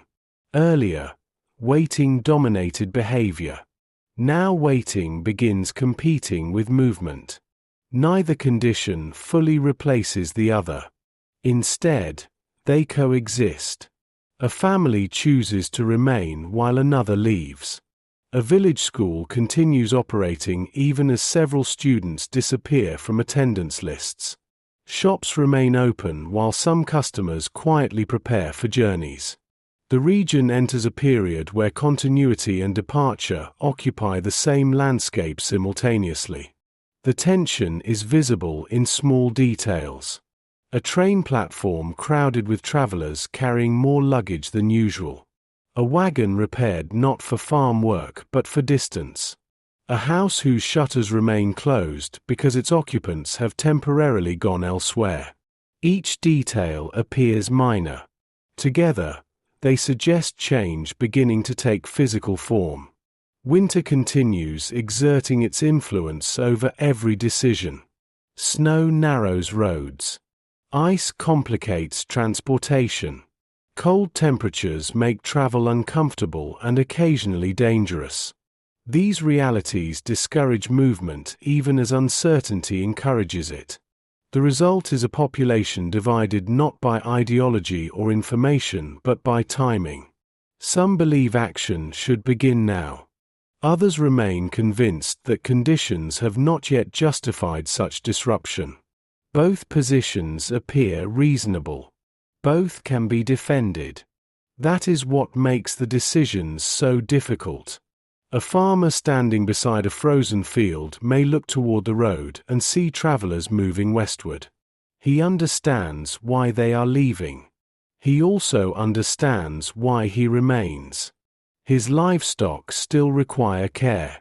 His property still exists. The roads remain open. The future remains uncertain. The arguments balance uneasily against one another. For now, the balance still favors hesitation for many people. But not for everyone. Across East Prussia, the first departures continue accumulating. Quietly. Without ceremony. Without certainty. like the first drops of water appearing before a river begins to rise. The people who leave first often carry a burden that those who remain do not. They must act without confirmation. No official declaration removes uncertainty. No universally accepted signal announces that departure has become necessary. The first civilians to leave must make decisions while ambiguity still dominates the landscape. They move not because they know what will happen, but because they fear what might. That distinction shapes every part of the journey. A family departing before dawn may spend the first hours of travel wondering whether the decision was wise or foolish. The road ahead remains uncertain. The home behind them remains standing. Every mile traveled increases commitment while reducing the possibility of reversal. The emotional weight is considerable. You watch travelers moving through winter landscapes while carrying two conflicting hopes at once. They hope they are leaving early enough. They hope they are leaving unnecessarily. The ideal outcome would be to discover that departure had never truly been required. Many would gladly accept such embarrassment. The desire reveals something important. Most civilians are not searching for escape. They are searching for reassurance.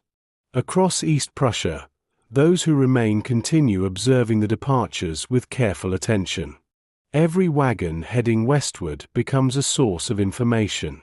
Every traveler passing through a village provides another example to evaluate. The movement remains limited enough that individual journeys still attract notice. People remember them. The family that left last week.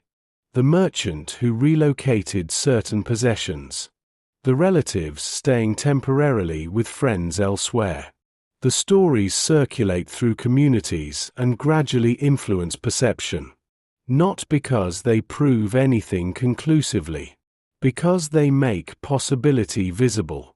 At railway stations, departures acquire a rhythm of their own. Platforms fill and empty. Trains arrive and depart beneath drifting clouds of steam. Conductors call schedules. Porters move luggage. The routine appears familiar on the surface, yet subtle differences continue accumulating. Passengers carry more than they once did. Families travel together more frequently. Questions about return dates receive less confident answers. The changes remain incremental. Yet railway workers notice them. They notice almost everything. A station clerk watching travelers throughout the day develops an instinct for patterns. He cannot always explain what feels different. The schedules remain operational. The trains still run. Most passengers behave normally. And yet a growing number seem to be traveling not toward opportunities, but away from uncertainties. The distinction lingers in the atmosphere. Outside the stations, roads continue filling gradually with examples of movement. Not enough to create congestion. Not enough to transform the countryside. But enough to alter the emotional geography of the region. Villagers become accustomed to seeing unfamiliar travelers. Inns host guests passing through rather than settling in. Crossroads carry more stories than before. Movement becomes part of the landscape. Winter remains part of it as well. Snow continues covering fields and forests in pale silence. Winds sweep across open ground. The cold settles into clothing, wagons, railway cars, and buildings alike. Travelers must contend with the season in addition to uncertainty. Every journey requires endurance. The weather imposes its own questions. Can children tolerate the cold? Will roads remain passable? Will transportation continue operating reliably? Practical concerns blend with larger fears until they become difficult to separate. A decision about timing is also a decision about weather. A decision about weather is also a decision about safety. Everything connects. You watch families attempting to balance considerations that possess no clear answers. Leave now and risk unnecessary hardship. Wait longer and risk losing options. The calculations differ from household to household, yet they share a common structure. Every choice involves uncertainty. Every choice involves sacrifice. That reality begins changing conversations. Earlier, discussions centered on information, rumors, predictions, reports from distant locations. Now practical questions occupy greater space. How much can a wagon carry? Which routes remain reliable? How long might travel take? What should be brought and what should be left behind? The shift matters. It signals a population beginning to think operationally. Not everyone. Not yet. But enough people to change the character of public life. In towns and villages throughout East Prussia, departure is slowly transforming from an abstract possibility into a logistical challenge. The future remains unknown. The roads remain open. Yet increasing numbers of civilians are no longer asking whether leaving is imaginable. They are asking how it would be done. The distinction creates a subtle but profound change in perspective.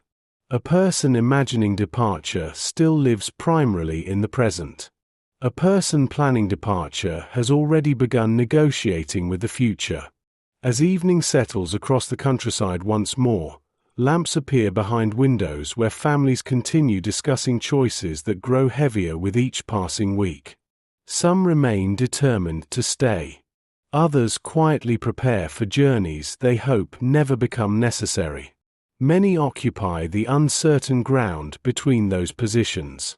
Outside, roads disappear into darkness beneath fresh snow. The villages remain inhabited. The homes remain standing. The routines remain recognizable. Yet movement has entered the landscape now. Not as a flood. As a trickle. And once a trickle begins, it becomes increasingly difficult to pretend that the river will never follow. The weight of possessions.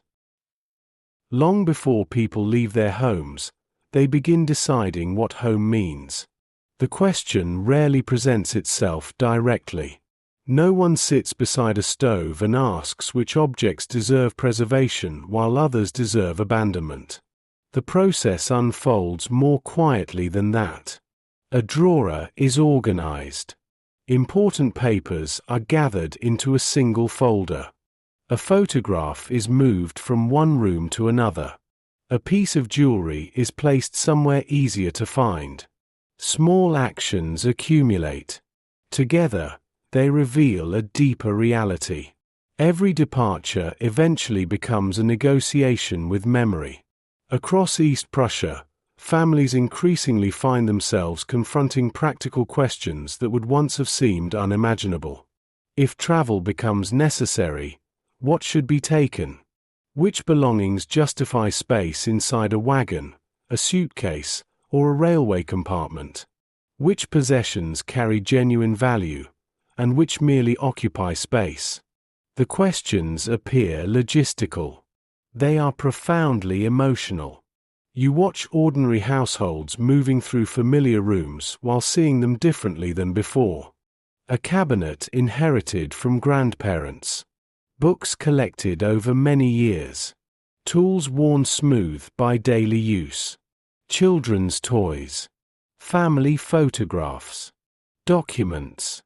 Clothing. Religious objects. Letters tied carefully together with fading ribbon. Every item tells a story.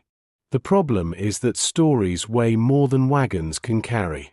A farmhouse standing beside a frozen field remains warm despite the winter outside. Firelight flickers against walls. The furniture occupies its usual places. Nothing has physically changed. Yet the people moving through the rooms have begun imagining absence. Not immediately. Not constantly. Occasionally. A woman folding laundry pauses briefly beside a chest containing family documents. A farmer glances toward shelves holding account books, photographs, and records accumulated across decades. Children continue playing with familiar objects while adults quietly consider which of those objects might one day be left behind. The possibility changes perception. Things once taken for granted acquire significance. A kitchen table becomes more than furniture. A doorway becomes more than wood. A house becomes more than shelter. The emotional geography of home reveals itself most clearly when separation becomes conceivable. Across towns and villages, similar processes unfold. Some families prepare openly. Others avoid discussing the subject entirely. Yet even avoidance often carries its own form of preparation. People notice belongings differently. They remember where important items are stored. They become aware of what matters most. The awareness remains private. Mostly, public conversations still revolve around roads, transportation, rumors, and timing. Inside homes, however, attention increasingly turns toward possessions. Not because possessions are more valuable than safety. Because possessions represent continuity. They connect present lives to past lives. They transform buildings into homes. A photograph can preserve a face. A letter can preserve a voice. A family Bible can preserve generations. The objects themselves matter less than the meanings attached to them. Winter continues pressing against the outside world. Snow gathers along fences. Ice forms on windows overnight. Wind moves through forests and across open fields with patient consistency. The season encourages people to remain indoors, and indoor spaces naturally encourage reflection. The result is a region quietly taking inventory of itself. Not officially. Emotionally. You watch individuals move through houses they have inhabited for years and begin seeing them as collections of choices. Every shelf contains decisions. Every drawer contains priorities. Every room contains evidence of lives gradually assembled through work, memory, habit, and time. Most people still expect to remain. That expectation matters. The process is not yet one of abandonment. It is one of preparation. The distinction shapes everything. A family gathering important documents does not necessarily believe departure is imminent. A woman organizing valuables may simply prefer readiness to surprise. Practical preparation feels easier to justify than dramatic action. It allows uncertainty to be acknowledged without surrendering hope. And hope remains abundant. The villages still stand. The roads remain open. The homes remain warm. Visible continuity continues arguing against irreversible decisions. Yet preparations continue nonetheless. At railway stations, travelers increasingly carry packages assembled with unusual care. Suitcases contain more than clothing. Small bundles accompany larger ones. Important possessions appear among ordinary luggage. Railway workers notice these details without always commenting upon them. The luggage tells a story. Not of panic. Of prioritization. People are beginning to identify what matters most. That realization introduces a new emotional pressure. The more carefully one considers what should be saved, the harder it becomes to ignore the possibility that some things may not be. Outside, evening settles slowly across East Prussia. Snow reflects fading light beneath skies heavy with winter clouds. Chimneys release smoke into cold air. Lamps glow behind curtains drawn against the darkness. Inside countless homes, drawers open and close. Photographs are examined. Documents are gathered. Small decisions are made. The objects remain where they have always been. But increasingly, people are imagining what it would mean to carry only a few of them into an uncertain future. The practical limits arrive before the emotional ones. A wagon can carry only so much. A suitcase closes only when enough has been removed. A railway compartment offers finite space regardless of how much meaning a family wishes to preserve. Eventually, every household confronting the possibility of departure encounters the same reality. Not everything can come. The truth appears simple. Living with it is not. Across East Prussia, preparations continue unfolding inside rooms where decades of ordinary life have accumulated quietly upon shelves, inside cupboards, beneath beds, and within attics. Most possessions were never acquired with the expectation that they might someday be evaluated under such conditions. They arrived gradually. A wedding gift. A piece of inherited furniture. Children's books. Tools purchased for practical work.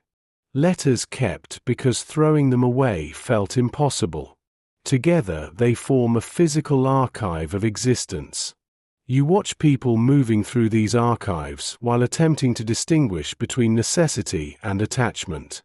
The task proves more difficult than expected. Some objects possess obvious practical value. Important documents. Warm clothing. Food supplies. Medicines. Others occupy a more complicated category. Photographs weigh little. Their significance does not. A letter requires almost no space. The memories attached to it can fill entire years. The imbalance becomes apparent everywhere. Families discover that the smallest objects often carry the greatest emotional weight. A ring. A pocket watch. A prayer book.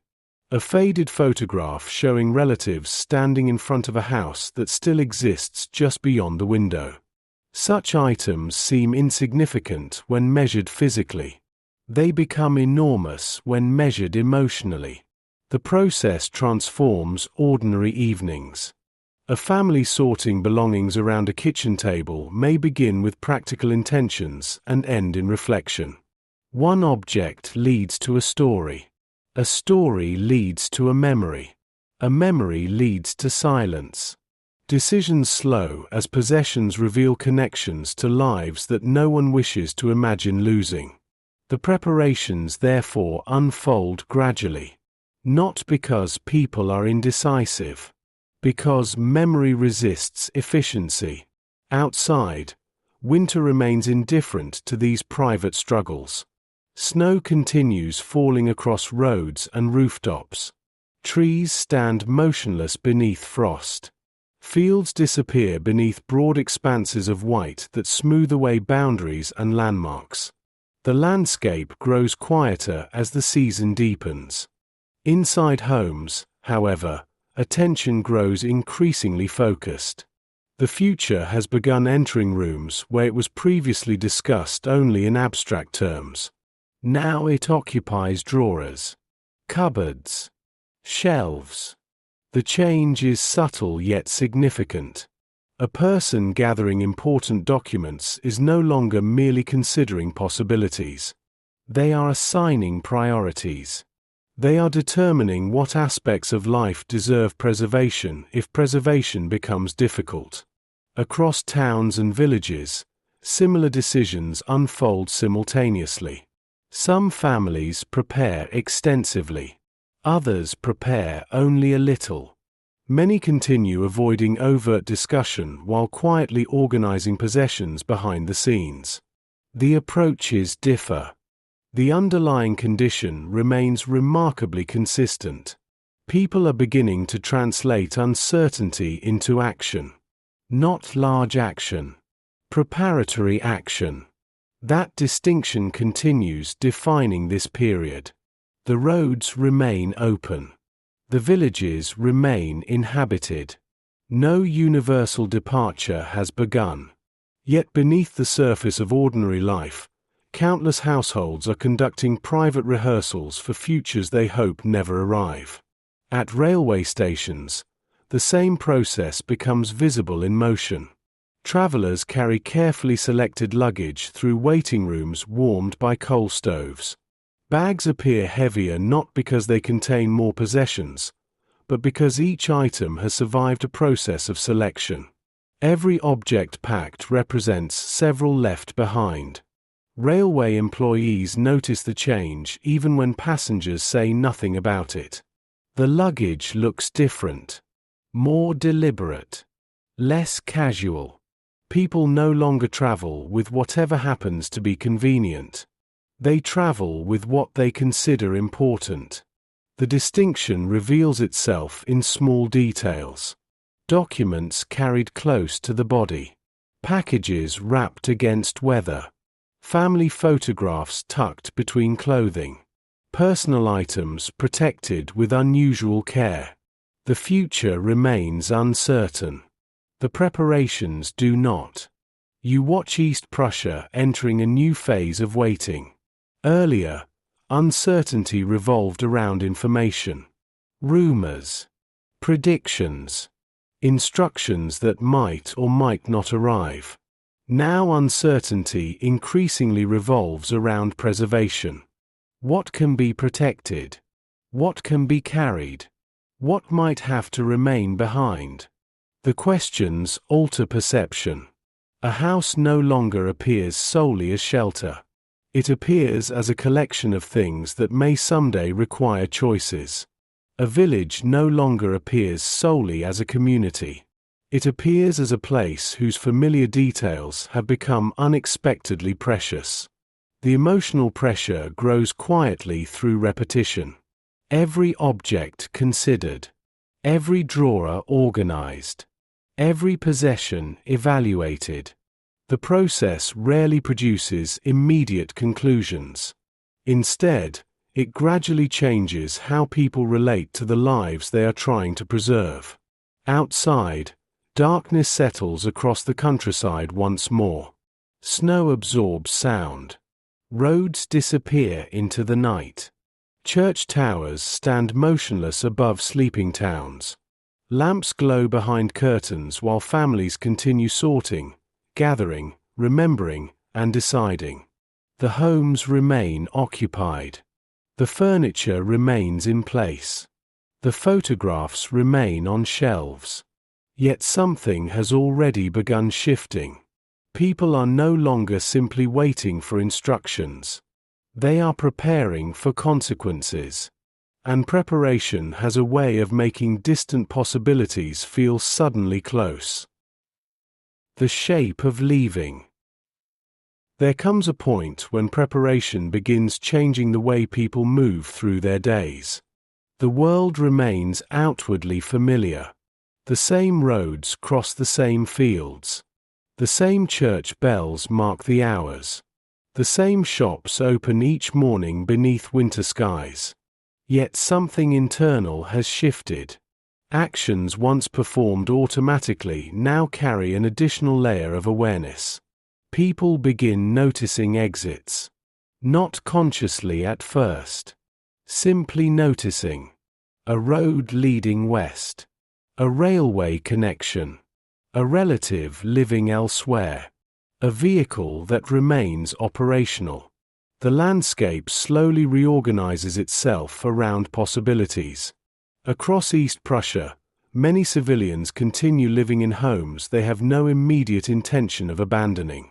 They cook meals, attend services, manage businesses, care for livestock.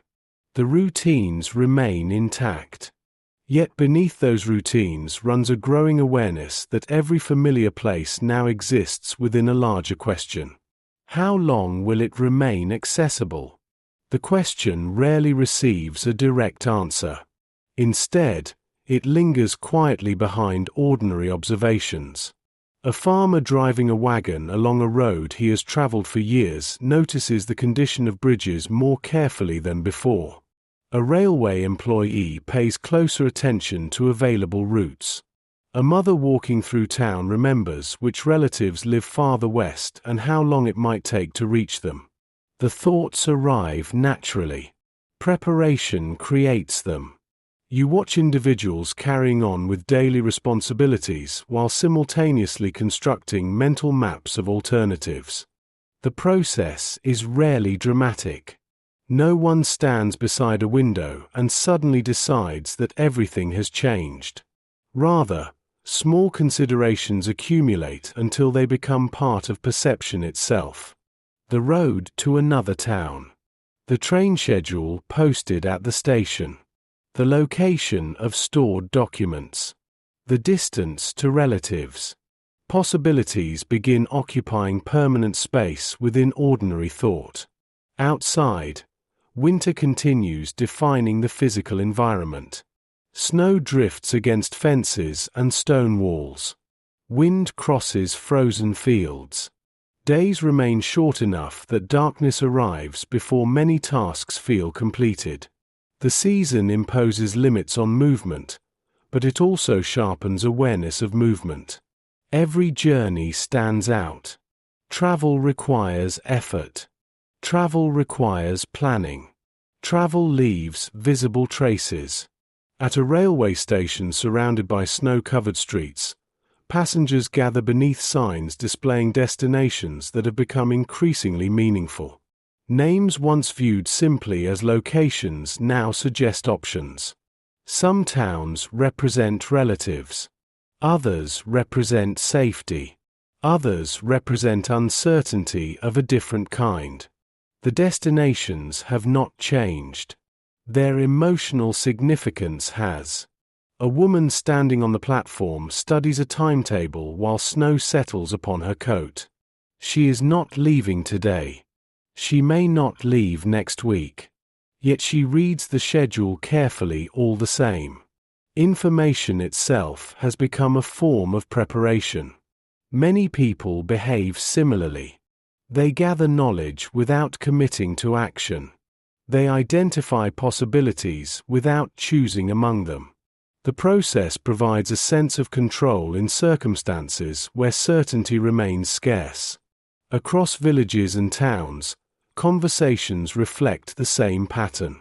Questions become increasingly practical. Not because decisions have been made, but because decisions are becoming imaginable. Which roads remain reliable during heavy snowfall? Which railway routes require transfers? Which relatives might offer temporary accommodation? The discussions no longer feel hypothetical.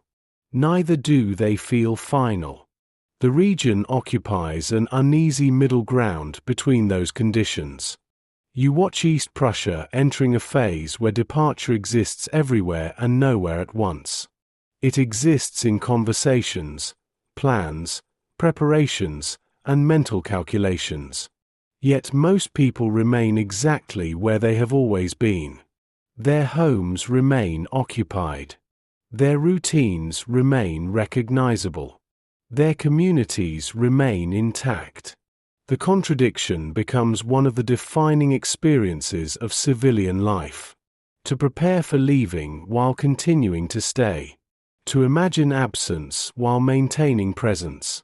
To organize alternatives while preserving normality. The emotional effort required is considerable. Many individuals discover that preparation itself can be exhausting. Not because it demands physical labor, though it sometimes does. Because it requires holding multiple futures in mind simultaneously. One future where life continues unchanged. Another where everything must adapt rapidly. Neither future can be dismissed. Neither future can be confirmed. The result is a form of tension that rarely announces itself openly. It settles quietly into everyday life. Outside, afternoon light fades across snowy fields and frozen roads. Smoke drifts from chimneys. Crows move between bare trees. A train whistle echoes through the winter air and fades into the distance. The countryside remains calm. Yet beneath that calm surface, increasing numbers of people have begun carrying invisible maps. Maps not of where they are, but of where they might need to go.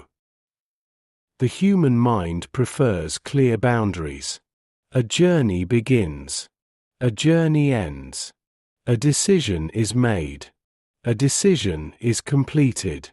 The reality unfolding across East Prussia offers few such comforts. Instead, leaving develops gradually, almost invisibly, long before anyone actually departs. It begins as awareness, then preparation, then possibility. By the time movement occurs, much of the emotional journey has already taken place. That process becomes increasingly visible as winter advances. You watch people continuing their ordinary routines while quietly carrying alternative versions of those routines in their minds. A teacher standing before a classroom wonders where her students might be months from now. A railway worker studies schedules while imagining routes he may someday use personally. A farmer feeding livestock considers not only tomorrow's work, but what might happen if tomorrow no longer resembles today. The thoughts arrive without invitation. Preparation has made them unavoidable. Across the region, countless civilians begin measuring daily life against hypothetical futures. Not because they wish to, because uncertainty demands it. Every familiar activity acquires a second dimension. The present remains important. The future insists upon attention as well. The tension shapes perception. A village church hosting a Sunday service appears unchanged. Candles burn. Hymns are sung. Parishioners greet one another as they always have. Yet beneath the continuity lies a subtle awareness that familiar gatherings cannot be taken for granted indefinitely. No one says this openly. Few need to. The awareness exists in glances, pauses, and conversations that linger slightly longer than before. The same pattern appears in schools, markets, railway stations, and homes. Ordinary life continues functioning, yet people increasingly observe it as though preserving it in memory. Familiar details attract attention they once passed unnoticed. The shape of a street. The sound of church bells. The arrangement of buildings around a market square. Attachment sharpens perception. You watch East Prussia beginning to see itself more clearly. Not because conditions have improved. Because uncertainty has made familiarity precious. Outside, winter maintains its patient rhythm. Snow falls. Wind shifts. Ice thickens along rivers and lakes. The landscape remains beautiful in a severe, restrained way. Forests stand beneath pale skies. Open fields disappear beneath drifting snow. Villages seem suspended between seasons and between futures. The scenery encourages reflection. Many civilians find themselves remembering more often than before. Childhood experiences. Family stories. Earlier winters. Local traditions. The memories emerge naturally as people consider possibilities they once dismissed. Reflection becomes a quiet companion to preparation. The process affects entire communities. A merchant walking through town notices landmarks that have framed his daily life for decades. A woman passing a cemetery recognizes names carved into stone that connect generations of local families. Children continue treating the landscape as permanent because children almost always do.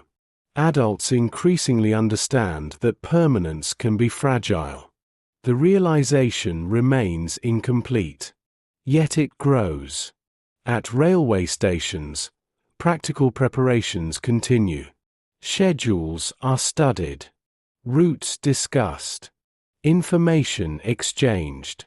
More civilians understand how departure might occur if necessary. Fewer remain entirely unprepared. The psychological distance between staying and leaving narrows with each passing week. Still, most remain. That fact is essential. The region has not emptied. The villages have not been abandoned. The roads still carry ordinary traffic alongside precautionary movement. Waiting continues to dominate civilian life. Yet waiting itself has changed shape. Earlier, waiting involved uncertainty about events. Now it increasingly involves uncertainty about timing. The distinction matters. Many people no longer ask whether change is coming. They ask when. And timing influences everything. Leave too early and suffer unnecessarily. Leave too late and lose options. Between those possibilities stretches a narrow corridor that no one can clearly identify while walking through it. You watch families attempting to locate that invisible corridor using fragments of information, instinct, observation, and hope. The task proves impossible to perfect. Every decision contains risk. Every delay contains risk. Every action and every inaction require faith in judgments formed from incomplete evidence. The burden remains largely private. History often records movements of populations. It rarely records the countless evenings spent wondering whether movement should begin. Those evenings are accumulating now. Across East Prussia, lamps glow behind curtains while families continue discussing futures they cannot yet see. Maps remain folded inside drawers. Documents remain organized. Suitcases remain accessible. Roads remain open. Homes remain occupied. The preparations continue. The departures continue. The waiting continues. All three conditions now exist simultaneously. Outside, darkness spreads across frozen fields and silent forests. A thin wind moves snow across roads leading toward destinations that have become increasingly significant. Somewhere in the distance, a train moves through the winter night, carrying passengers whose journeys may be temporary, or may not. The distinction grows harder to determine. And with each passing week, the shape of leaving becomes clearer than the shape of staying. Roads filled with motion. The change does not arrive all at once. A road that carried a handful of travelers one week carries noticeably more the next. A railway station that once felt spacious begins feeling crowded. Villages accustomed to observing movement now find themselves participating in it. The transformation remains gradual enough that no single day appears decisive. Yet the cumulative effect becomes impossible to ignore. The roads are changing. Across East Prussia, movement begins acquiring momentum of its own. Earlier departures had felt isolated. Individual decisions. Separate families acting according to private calculations. Now those decisions begin overlapping. Travelers encounter other travelers. Information spreads more quickly. Visible examples multiply. Movement becomes self-reinforcing. You watch roads stretching across winter landscapes and notice that they no longer carry only the ordinary traffic of civilian life. Wagons appear more frequently. Vehicles carry heavier loads. Families travel together in greater numbers. Travelers stop to exchange information before continuing westward through snow-covered countryside. The roads remain open. But they feel different now. They carry purpose. Outside a small town, a line of wagons moves steadily along a frozen road bordered by fields buried beneath snow. The pace is slow. Wheels creak. Horses exhale clouds of vapor into the cold air. Bundles are secured beneath blankets and tarpaulins. Children sit quietly beside possessions chosen through months of preparation and difficult prioritization. The scene remains calm. Yet the calm differs from before. Earlier movement had been optional. This movement feels more necessary. Across villages throughout the region, residents observe increasing traffic with growing attention. Travelers become sources of information as much as transportation. Their presence communicates conditions that rumors once struggled to describe. People see the luggage, the exhaustion, the practical arrangements required for sustained movement through winter. The evidence is visible now. No interpretation required. A family watching wagons pass through town understands something immediately that newspaper reports cannot fully convey. Other people have decided to go. The realization carries weight. At railway stations, the change appears in different forms. Waiting rooms fill earlier. Platforms host larger groups. Questions directed towards station personnel become more urgent and more specific. Travelers are no longer simply gathering information about possibilities. Many are preparing to use those possibilities. The atmosphere remains orderly. Yet order increasingly depends upon effort. Railway workers notice the difference first. They observe schedules stretched closer to capacity. They see luggage volumes increase. They hear conversations focused less on routine travel and more on routes, connections, and availability. The stations continue functioning. They simply function under greater pressure than before. Pressure changes perception. You watch individuals moving through familiar environments that now feel subtly transformed. A station platform remains the same physical place. The signs, benches, and tracks remain unchanged.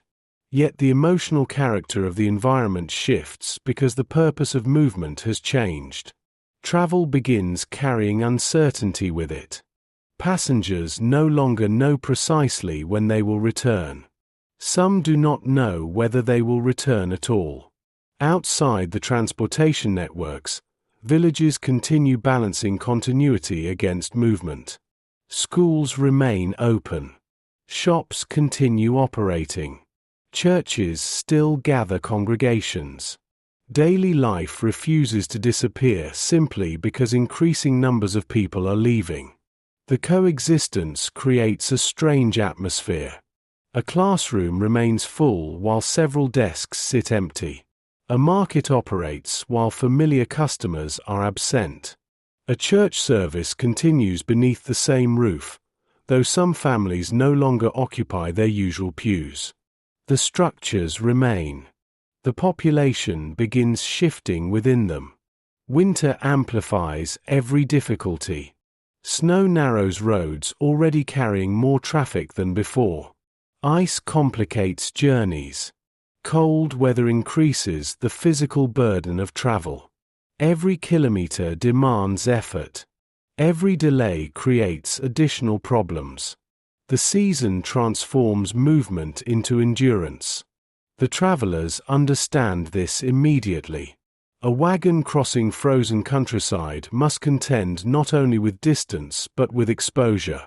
Children grow tired. Animals require rest. Food must be managed carefully. Small inconveniences become larger under winter conditions. The practical realities of displacement reveal themselves gradually through repetition. One day on the road. Then another. Then another. The movement continues. You watch East Prussia entering a new condition. Earlier chapters of uncertainty had revolved around decisions. Information. Possibilities. The dominant question had been whether departure should occur. That question is beginning to lose prominence. For increasing numbers of civilians, departure is no longer hypothetical. It has become a lived experience. The roads carry evidence of that transformation in every direction. Wagon tracks pressed into snow. Travelers stopping briefly at inns. Railway compartments filled with carefully selected possessions. Families moving westward through landscapes they once viewed as permanent. The movement remains incomplete. Yet it is unmistakably underway. Outside, evening light fades across the countryside. Long shadows stretch across fields and roads crowded more heavily than they were only weeks earlier. Smoke rises from chimneys in villages still inhabited. Train whistles echo through the cold air. Snow drifts across tracks left by travelers who have already passed. The roads remain open. Now they are beginning to fill. Once movement becomes visible, it becomes difficult to stop seeing it. A traveler who would have attracted attention months earlier now blends into a larger pattern. Wagons appear often enough that villagers no longer pause to watch every one. Railway stations grow accustomed to luggage stacked higher than before. Inns expect unfamiliar guests. Roadside conversations increasingly begin with the same subjects. Where are you coming from? How are the roads? What have you heard? The questions repeat because conditions are changing faster than certainty can follow them. Across East Prussia, displacement begins developing its own routines. That transformation is important. Human beings possess a remarkable ability to adapt to circumstances that initially seem extraordinary. A family traveling through winter landscapes quickly establishes patterns.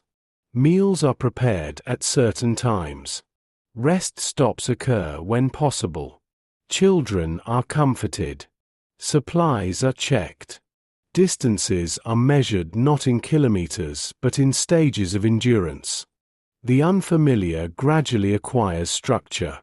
You watch travelers constructing temporary versions of ordinary life while moving through environments never intended to serve as homes. A wagon becomes storage space, shelter, and transportation simultaneously.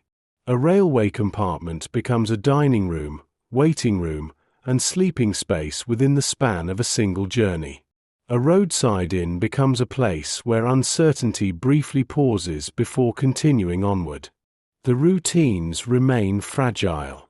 They remain routines nonetheless. Winter exerts constant pressure upon them. Snow continues falling across roads carrying increasing traffic. Wind pushes through gaps in clothing. Ice transforms small difficulties into larger ones. The season offers no accommodation for civilian movement.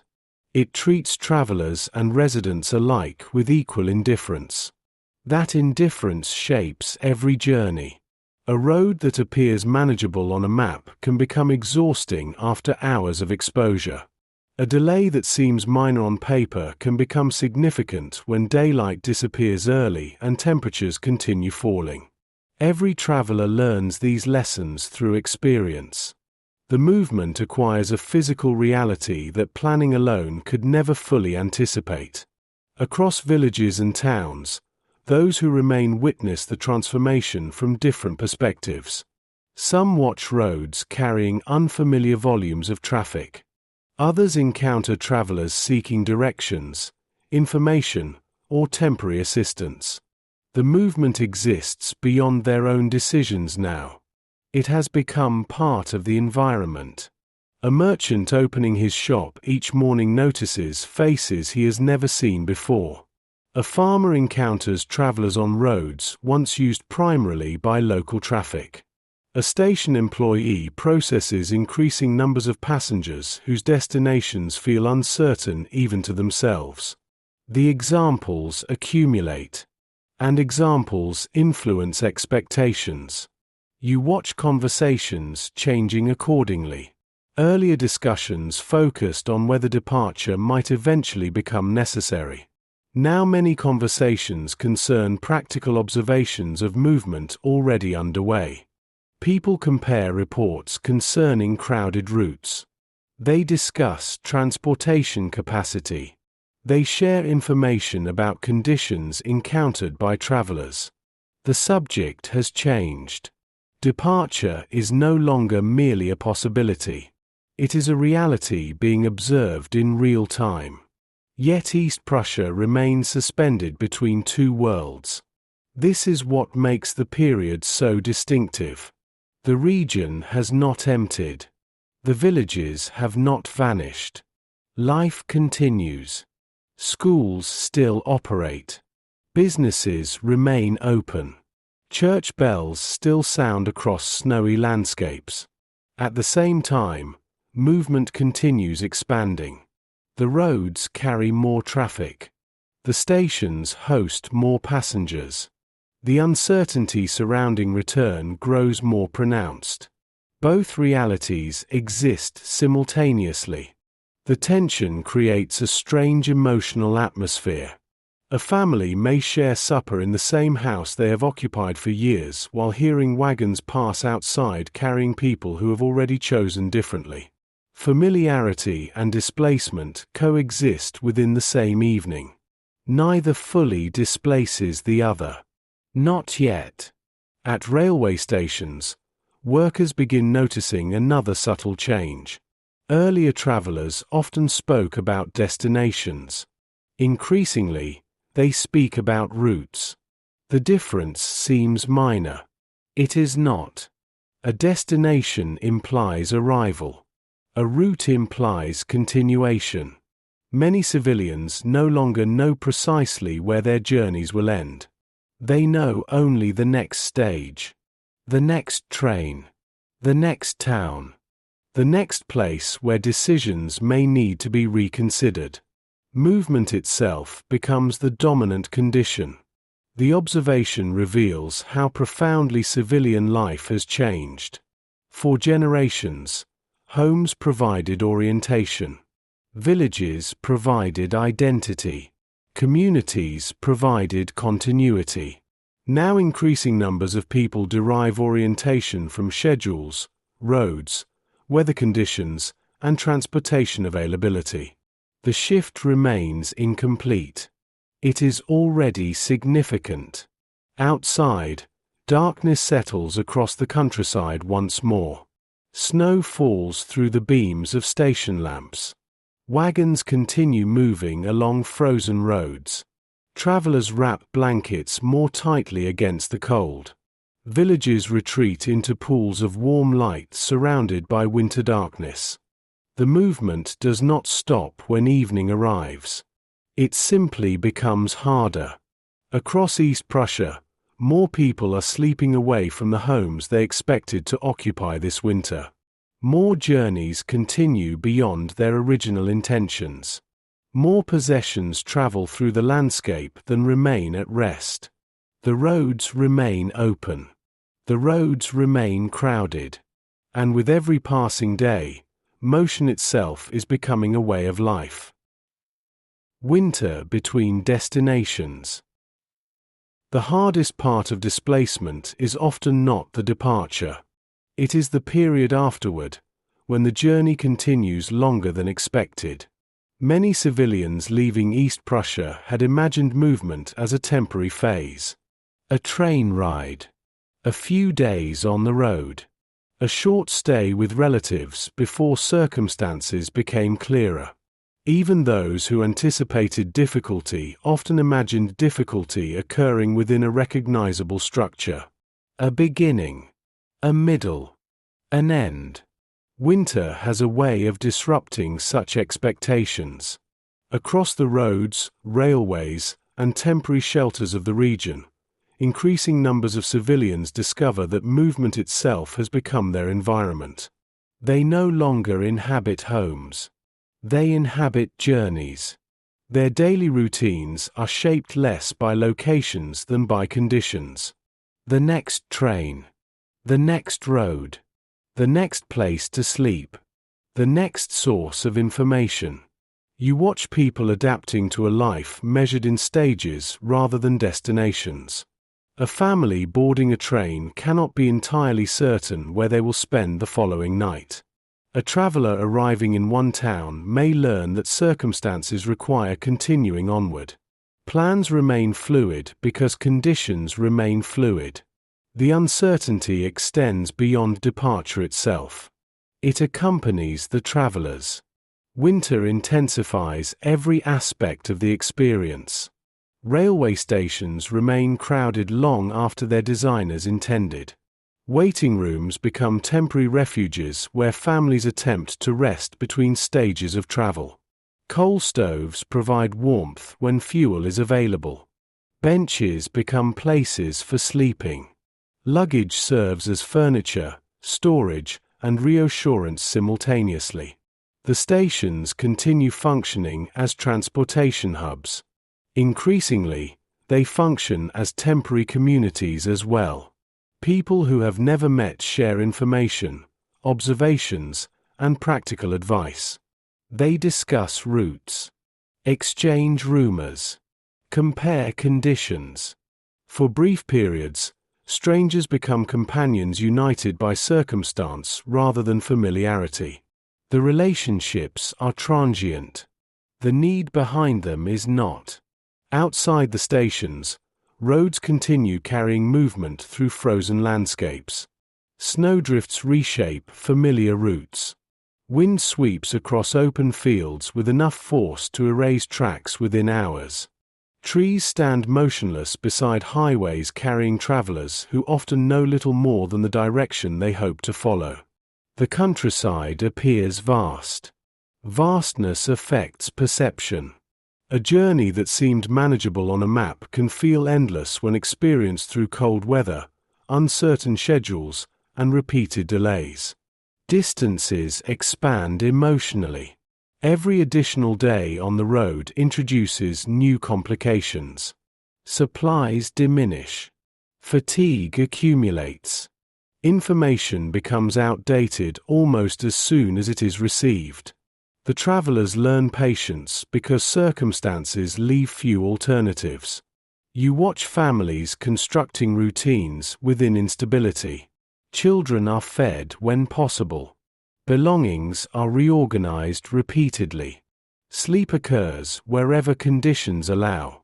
The practical tasks of daily existence continue demanding attention regardless of broader events.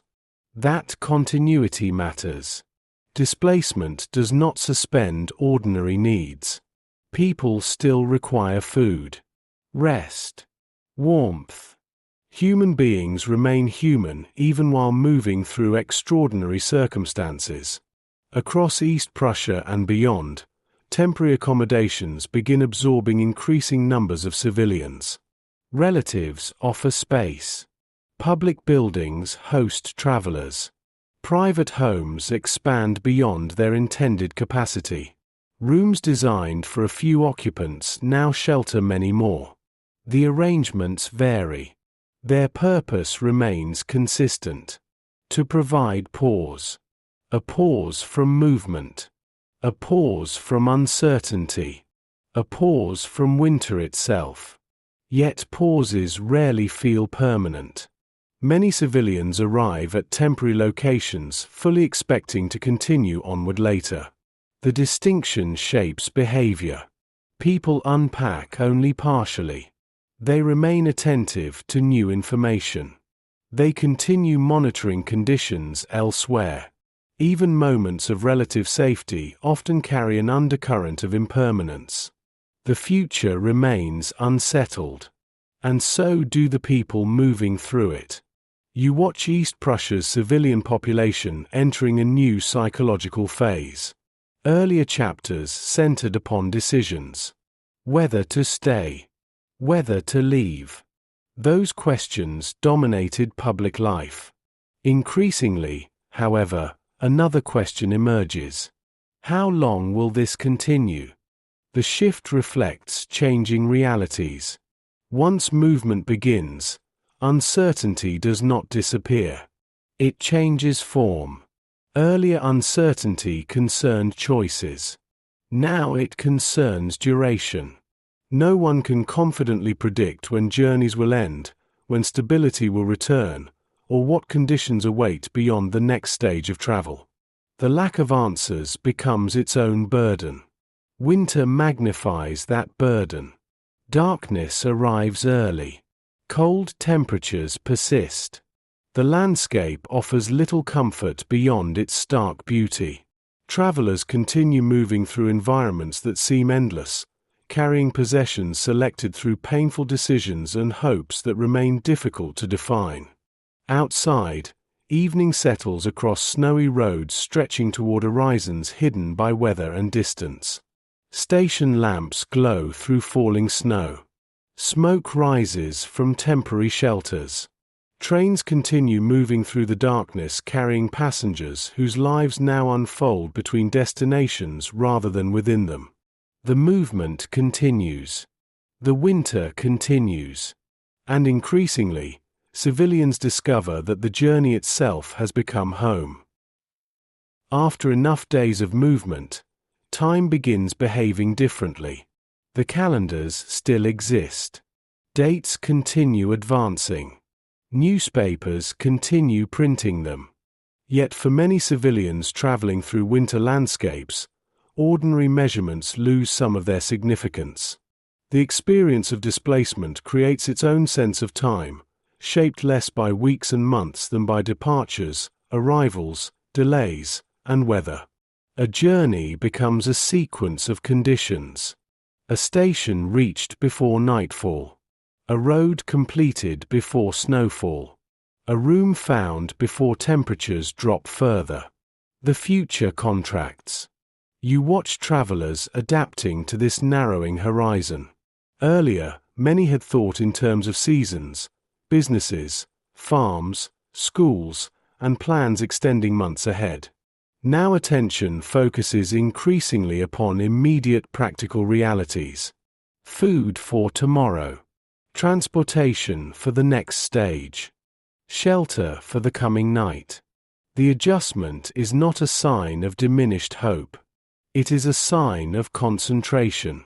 Human beings possess a remarkable ability to direct attention toward whatever circumstances require. When life becomes uncertain, distant concerns often yield to immediate necessities. The process feels natural while it is happening. Only later does its significance become apparent. Across railway networks carrying increasing numbers of civilians, the same pattern repeats. Passengers who once studied timetables in search of ideal routes now search for available routes. Waiting becomes part of travel. Delays become expected rather than exceptional. Flexibility acquires greater value than certainty. The stations themselves reflect this transformation. A waiting room on a winter evening contains people whose lives intersect briefly before diverging again. Families sit beside luggage arranged with careful efficiency. Children sleep beneath blankets. Conversations rise and fall around practical matters. Routes. Weather. Capacity. Information circulates continuously, yet certainty remains elusive. The atmosphere feels suspended. Not quite departure. Not quite arrival.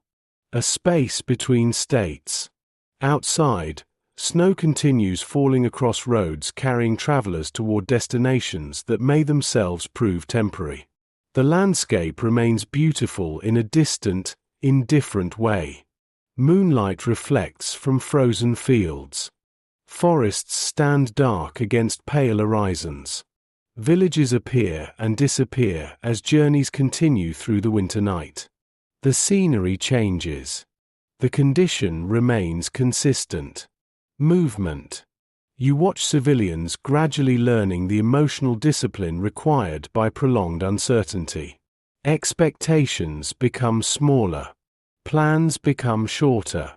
Success is measured differently. Reaching a destination safely may matter more than determining what comes afterward. A warm meal may feel more valuable than reliable information. Stability, even temporary stability, becomes meaningful. The shift affects memory as well. People begin recalling homes not only as physical places but as environments where ordinary assumptions once existed. A kitchen where meals occurred predictably. A road whose destination never required consideration. A room where belongings could remain untouched for months without concern. Such memories gain clarity through absence. Not because the homes themselves have changed. Because the relationship to them has. Across temporary shelters and crowded accommodations, similar reflections emerge quietly. Families share space with relatives. Strangers coexist beneath the same roofs. Rooms intended for one purpose acquire several others. Adaptation becomes a daily activity.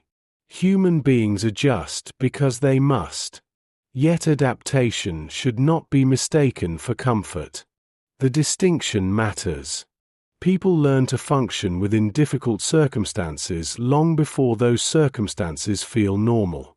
Endurance and acceptance are not the same thing. Many civilians moving through this period continue carrying a persistent expectation that the current situation remains temporary, even as its duration grows increasingly uncertain. The hope survives. The timelines do not. You watch East Prussia's displaced civilians entering a stage where movement has become familiar without becoming welcome. The roads remain crowded. The stations remain busy. The temporary accommodations remain full. The routines of displacement continue repeating themselves across a landscape shaped equally by winter and uncertainty. Repetition creates its own form of fatigue. Not dramatic fatigue. Accumulated fatigue.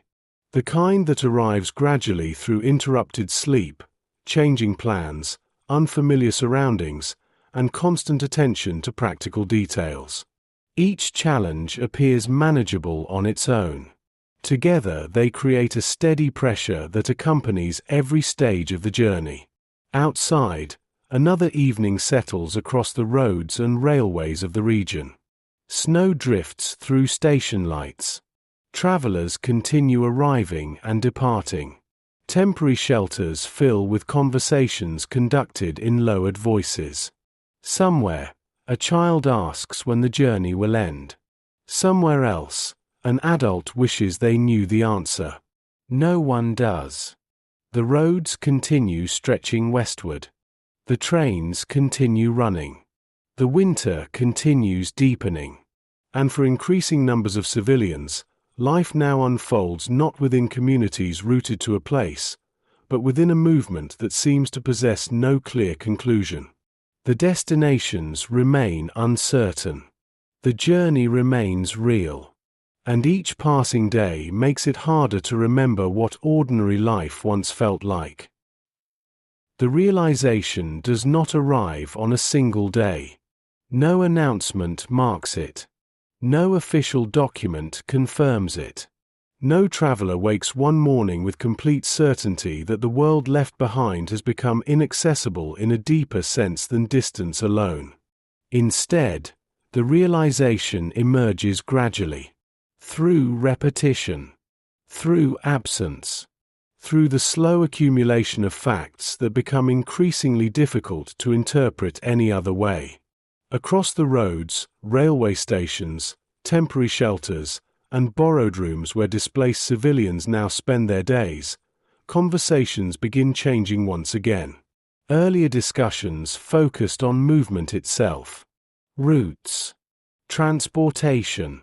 Weather. Capacity. The practical realities of displacement demanded constant attention. They still do.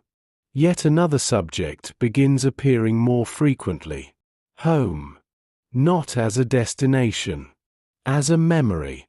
You watch people speaking about villages, farms, neighborhoods, churches, schools, and streets that continue existing physically somewhere beyond the horizon. The places remain real. Yet their relationship to those who left them has begun changing. Distance alone cannot explain the transformation. Time contributes as well. Uncertainty contributes.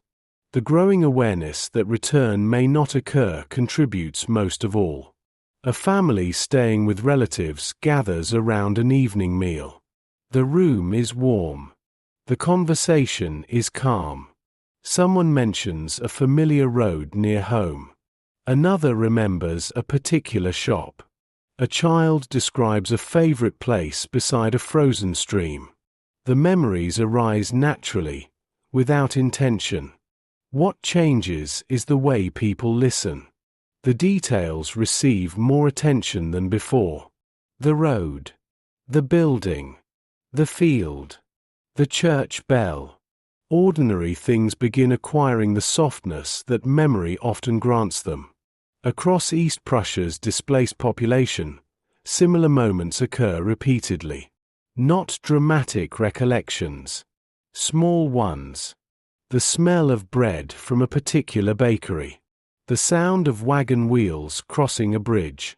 The arrangement of trees along a village road. Details that once required no conscious preservation because they existed within daily experience. Now they exist increasingly within recollection. The distinction grows more significant with each passing week. You watch people discovering that memory performs a strange kind of work during displacement. It preserves places. It also transforms them. Familiar environments become simultaneously clearer and more distant. The mind revisits them repeatedly, smoothing some details while sharpening others.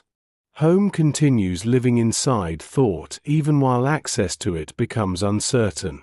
Outside, winter continues across the landscapes left behind. Snow still covers fields. Roads still cross forests and farmland. Church towers still rise above villages. The physical world remains where it has always been.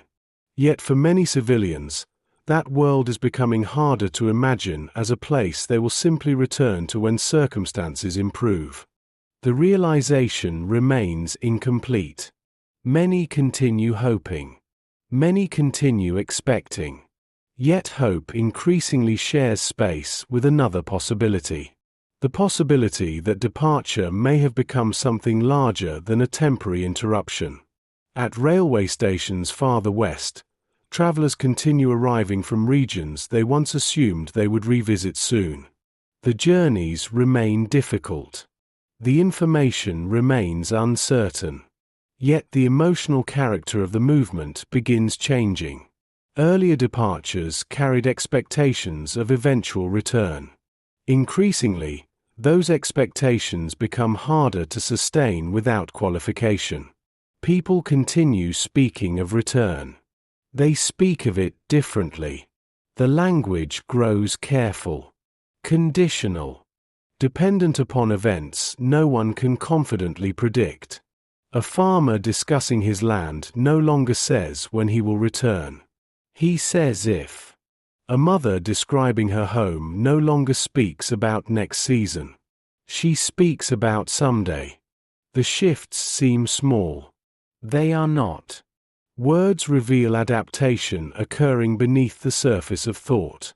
Across temporary accommodations, borrowed rooms, and crowded houses, civilians begin reorganizing emotional expectations just as they once reorganized possessions. The process is quiet, often invisible, yet it shapes how people understand their circumstances. The future has become less about reaching a destination, more about understanding what has been lost. Not completely lost. Not yet. But perhaps no longer recoverable in its previous form. You watch East Prussia beginning to transform from a place into an idea. Not politically. Not geographically. Emotionally. For those who have left, the region increasingly exists through stories, recollections, and descriptions shared with others. The roads, villages, and farms continue existing beyond sight. Yet daily experience no longer renews them. Memory assumes that responsibility. The burden grows heavier with time. Outside, evening settles across another winter landscape. Snow falls softly against windows. Smoke rises into cold air. Somewhere beyond the horizon, villages continue standing beneath the same skies they have always known. Yet for increasing numbers of civilians, those villages are no longer part of ordinary life. They are becoming part of memory. Memory rarely announces when it has taken the place of expectation. The transition occurs quietly. A person speaks about a familiar street and realizes they are describing it rather than planning to walk along it. A family recalls a house room by room because recollection has become easier than certainty. A child asks questions about a place left behind, and the answers sound increasingly like stories rather than temporary explanations. The change unfolds through repetition, not through revelation. Across the scattered civilian population that once called East Prussia home, memory begins performing work that daily life can no longer accomplish. It preserves continuity where geography has been interrupted. It keeps names alive. It protects details that might otherwise dissolve beneath the pressures of displacement, uncertainty, and time. You watch people becoming caretakers of places they can no longer see. The responsibility is rarely spoken aloud. Yet it appears everywhere. An elderly man describes the layout of a village square from memory. A woman recalls the exact sound of a church bell heard throughout childhood. Families discuss neighbors, roads, farms, schools, and local traditions as though keeping them present through conversation alone. In many ways, they are. The stories matter because experience no longer renews itself. No one walks the familiar routes. No one attends the familiar services. No one opens the familiar gates each morning. The routines that once maintained connection have been interrupted. Memory steps forward to fill the space. Outside, winter continues moving across the region with the same indifference it displayed before displacement began. Snow falls upon roads regardless of who travels them. Wind crosses fields regardless of who farms them. Villages stand beneath grey skies regardless of who now occupies their homes. Nature preserves no emotional distinction between presence and absence. Human beings do. That distinction becomes increasingly important. Earlier phases of the journey revolved around uncertainty concerning the future. Routes, transportation, decisions, survival. Practical realities demanded constant attention. As those realities become familiar, another awareness begins emerging. The past requires attention as well. Not because people wish to live within it. Because they fear losing it. A place remembered imperfectly still survives. A place forgotten entirely disappears in a different way. Across temporary shelters and borrowed homes, conversations become acts of preservation. Families repeat stories they have told before. Local landmarks are described again. Details are corrected. Names are remembered carefully. The repetition serves a purpose beyond nostalgia. It creates continuity. You watch East Prussia surviving within recollection even as its civilians become increasingly separated from direct experience of it. The villages continue existing physically somewhere beyond sight. Yet for many displaced people, the emotional reality of those places now depends upon memory more than geography. The transformation carries a quiet sadness. Not dramatic sadness. A restrained sadness shaped by acceptance rather than shock. Human beings can endure extraordinary uncertainty while still believing that familiar worlds remain available somewhere beyond the horizon.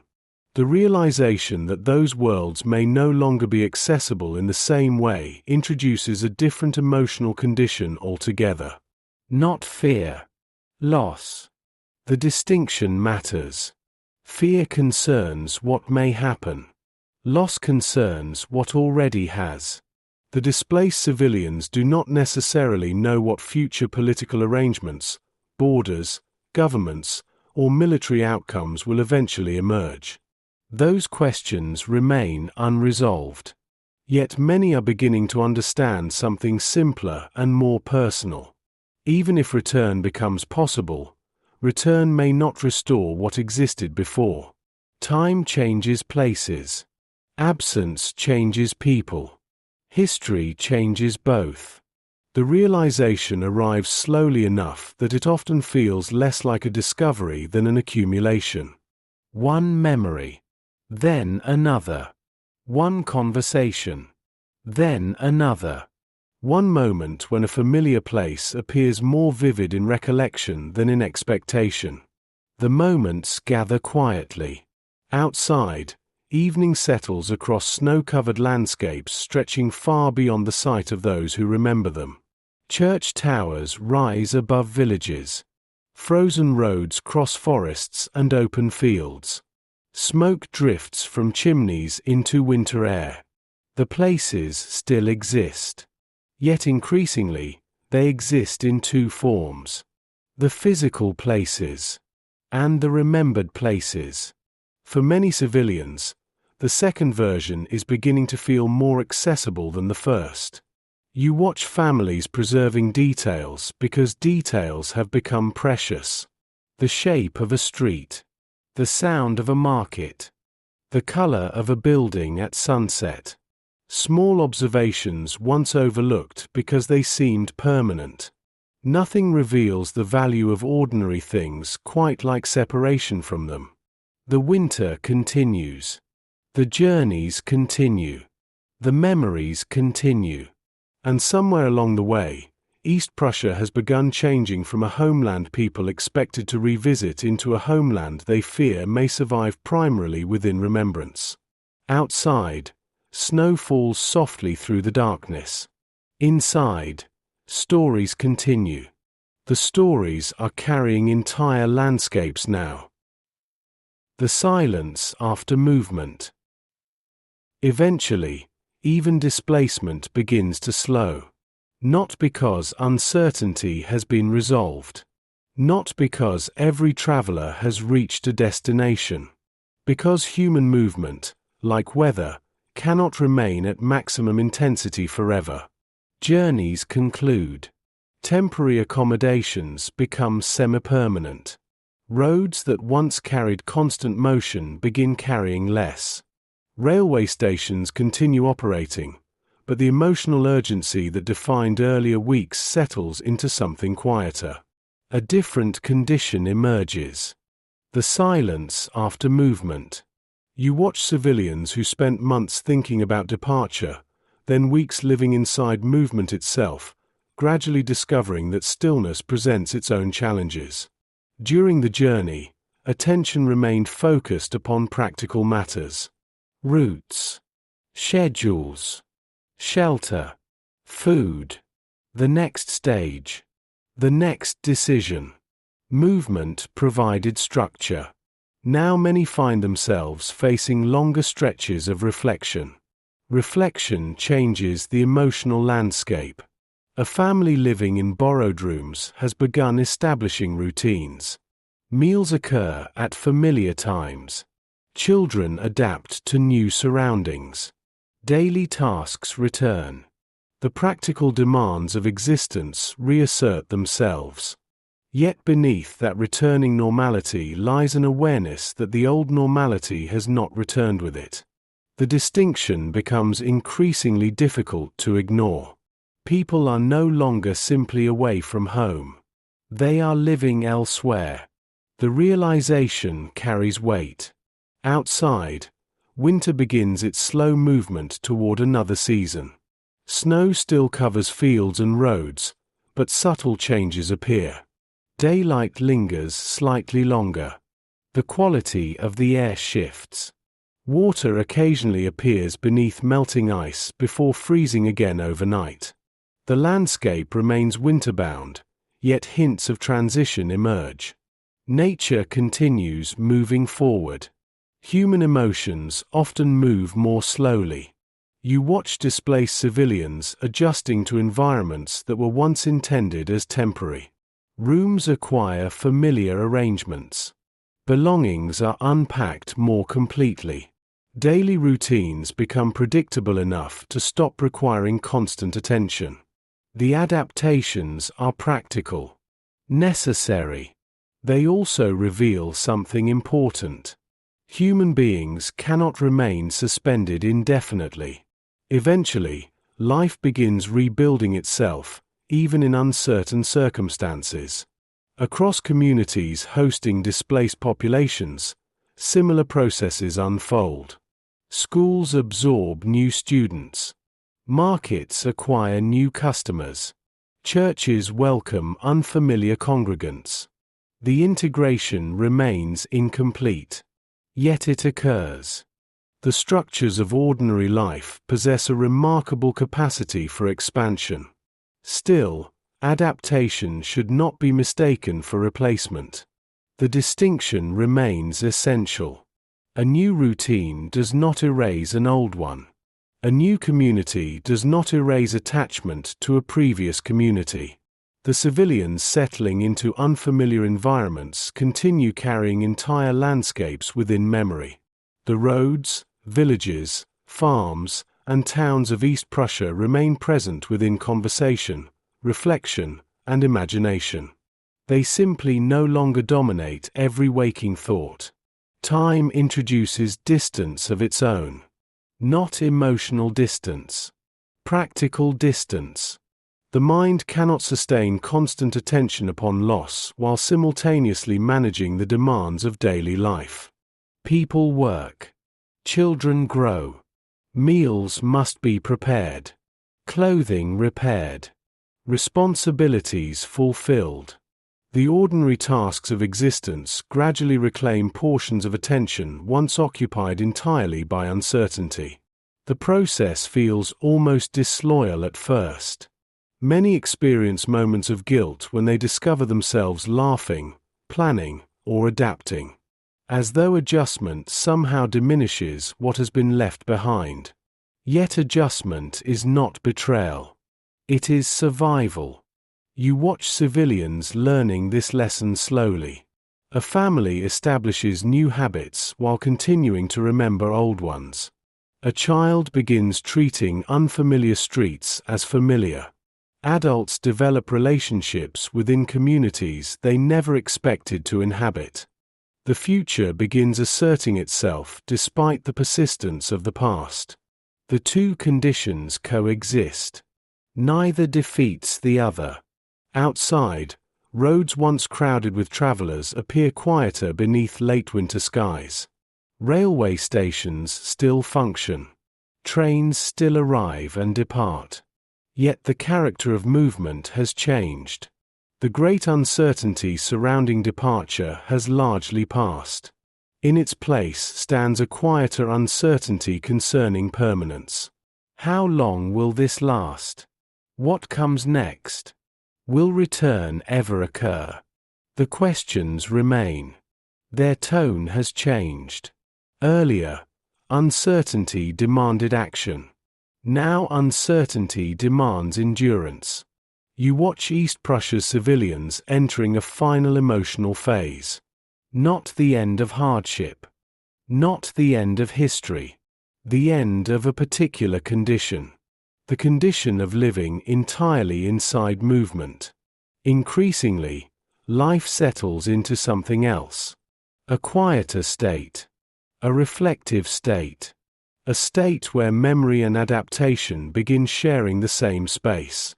Outside, evening light stretches a little longer across fields still covered with snow. Smoke rises from chimneys. Roads continue toward distant horizons. Somewhere beyond those horizons, the homes left behind remain unreachable in ways that have become increasingly clear. The movement has slowed. The memories remain. And in the silence after movement, people finally begin understanding the full shape of what has changed. The final shape of loss rarely resembles the shape imagined at the beginning. During the first rumors, people fear immediate dangers. During the waiting, they fear difficult decisions. During the journeys, They fear the next stage of travel and the uncertainties waiting beyond it. Yet when movement finally slows, another understanding often emerges. What has been lost is not only a place. It is a continuity. A way of moving through the world without questioning where one belongs. Across the lives of the civilians who left East Prussia, that continuity has been interrupted. Not erased. Interrupted. The distinction matters because memory continues preserving much of what daily life can no longer provide. Villages remain alive within stories. Roads survive within recollection. Familiar landscapes continue appearing in dreams, conversations, and quiet moments of reflection. The homeland persists. Just not in the same form. You watch families sitting together during evenings that now resemble ordinary evenings once again. Meals are prepared. Lamps glow against gathering darkness. Children sleep. Conversations drift naturally between practical matters and remembered places. Life continues performing its ancient work of moving forward. The movement feels almost invisible. One day resembles another. Then a season changes. Then another. Adaptation arrives gradually enough that few people notice it while it is happening. Yet it happens. Human beings possess an extraordinary capacity to carry grief and continuity simultaneously. They remember while continuing. They mourn while building. They preserve the past while stepping into futures they never anticipated. The process is neither dramatic nor simple. It unfolds through countless ordinary moments accumulated across years. Outside, winter finally begins surrendering its hold upon the landscape. Snow retreats from roads and fields. Ice softens along rivers. Water appears where frozen surfaces once dominated. The transformation occurs slowly, almost respectfully, as though the season itself understands that endings rarely happen all at once. Nature offers no restoration, only continuation. The lesson feels appropriate. Across the communities now inhabited by East Prussia's displaced civilians, life continues expanding into available spaces. New routines become established. New memories form. New generations grow within environments their parents once viewed as temporary. The future arrives regardless of whether anyone feels prepared for it. And still the old places remain. Not physically accessible for many. Emotionally present for nearly all. You watch East Prussia surviving within memory as a landscape composed of roads disappearing through forests, villages gathered beneath church towers, fields buried beneath winter snow, railway stations filled with coal smoke, market squares crowded with familiar faces, and homes warmed by evening firelight. The details endure because people carry them. Memory becomes a form of stewardship. A way of keeping faith with places that shaped lives. The years continue moving forward. The world changes. Borders change. Communities change. Yet the remembered landscapes remain suspended in a quieter dimension beyond politics and geography. They survive within stories shared across tables, within photographs preserved through difficult journeys, and within the private reflections of individuals who once walked roads that now exist primarily in recollection. Loss and preservation become intertwined. One makes the other necessary. Outside, the light of late afternoon settles gently across fields where winter has begun releasing its grip. Wind moves through trees preparing for another season. Water flows beneath bridges. Birds return. The natural world continues its patient cycles, indifferent to human borders yet somehow comforting in its consistency. You stand at a respectful distance and watch the story settle. Not into resolution. Into remembrance. The last civilians left East Prussia carrying what they could fit into wagons, suitcases, railway compartments, and pockets. Yet the heaviest things they carried were never visible. Entire villages, entire roads, entire seasons of life traveled with them. Landscapes survived inside memory long after journeys ended. The roads eventually grew quiet. The trains continued elsewhere. The winter passed. But the remembered homeland remained. And perhaps that is the final truth hidden beneath all displacement. A place can disappear from daily life without disappearing from the people who loved it. The snow melts. The rivers move. The light changes. And somewhere, carried carefully across decades, East Prussia continues existing in the silence between memory and forgetting. You've been part of Echoes of War, where stories rise on quiet wings, and the past still circles above us, refusing to land.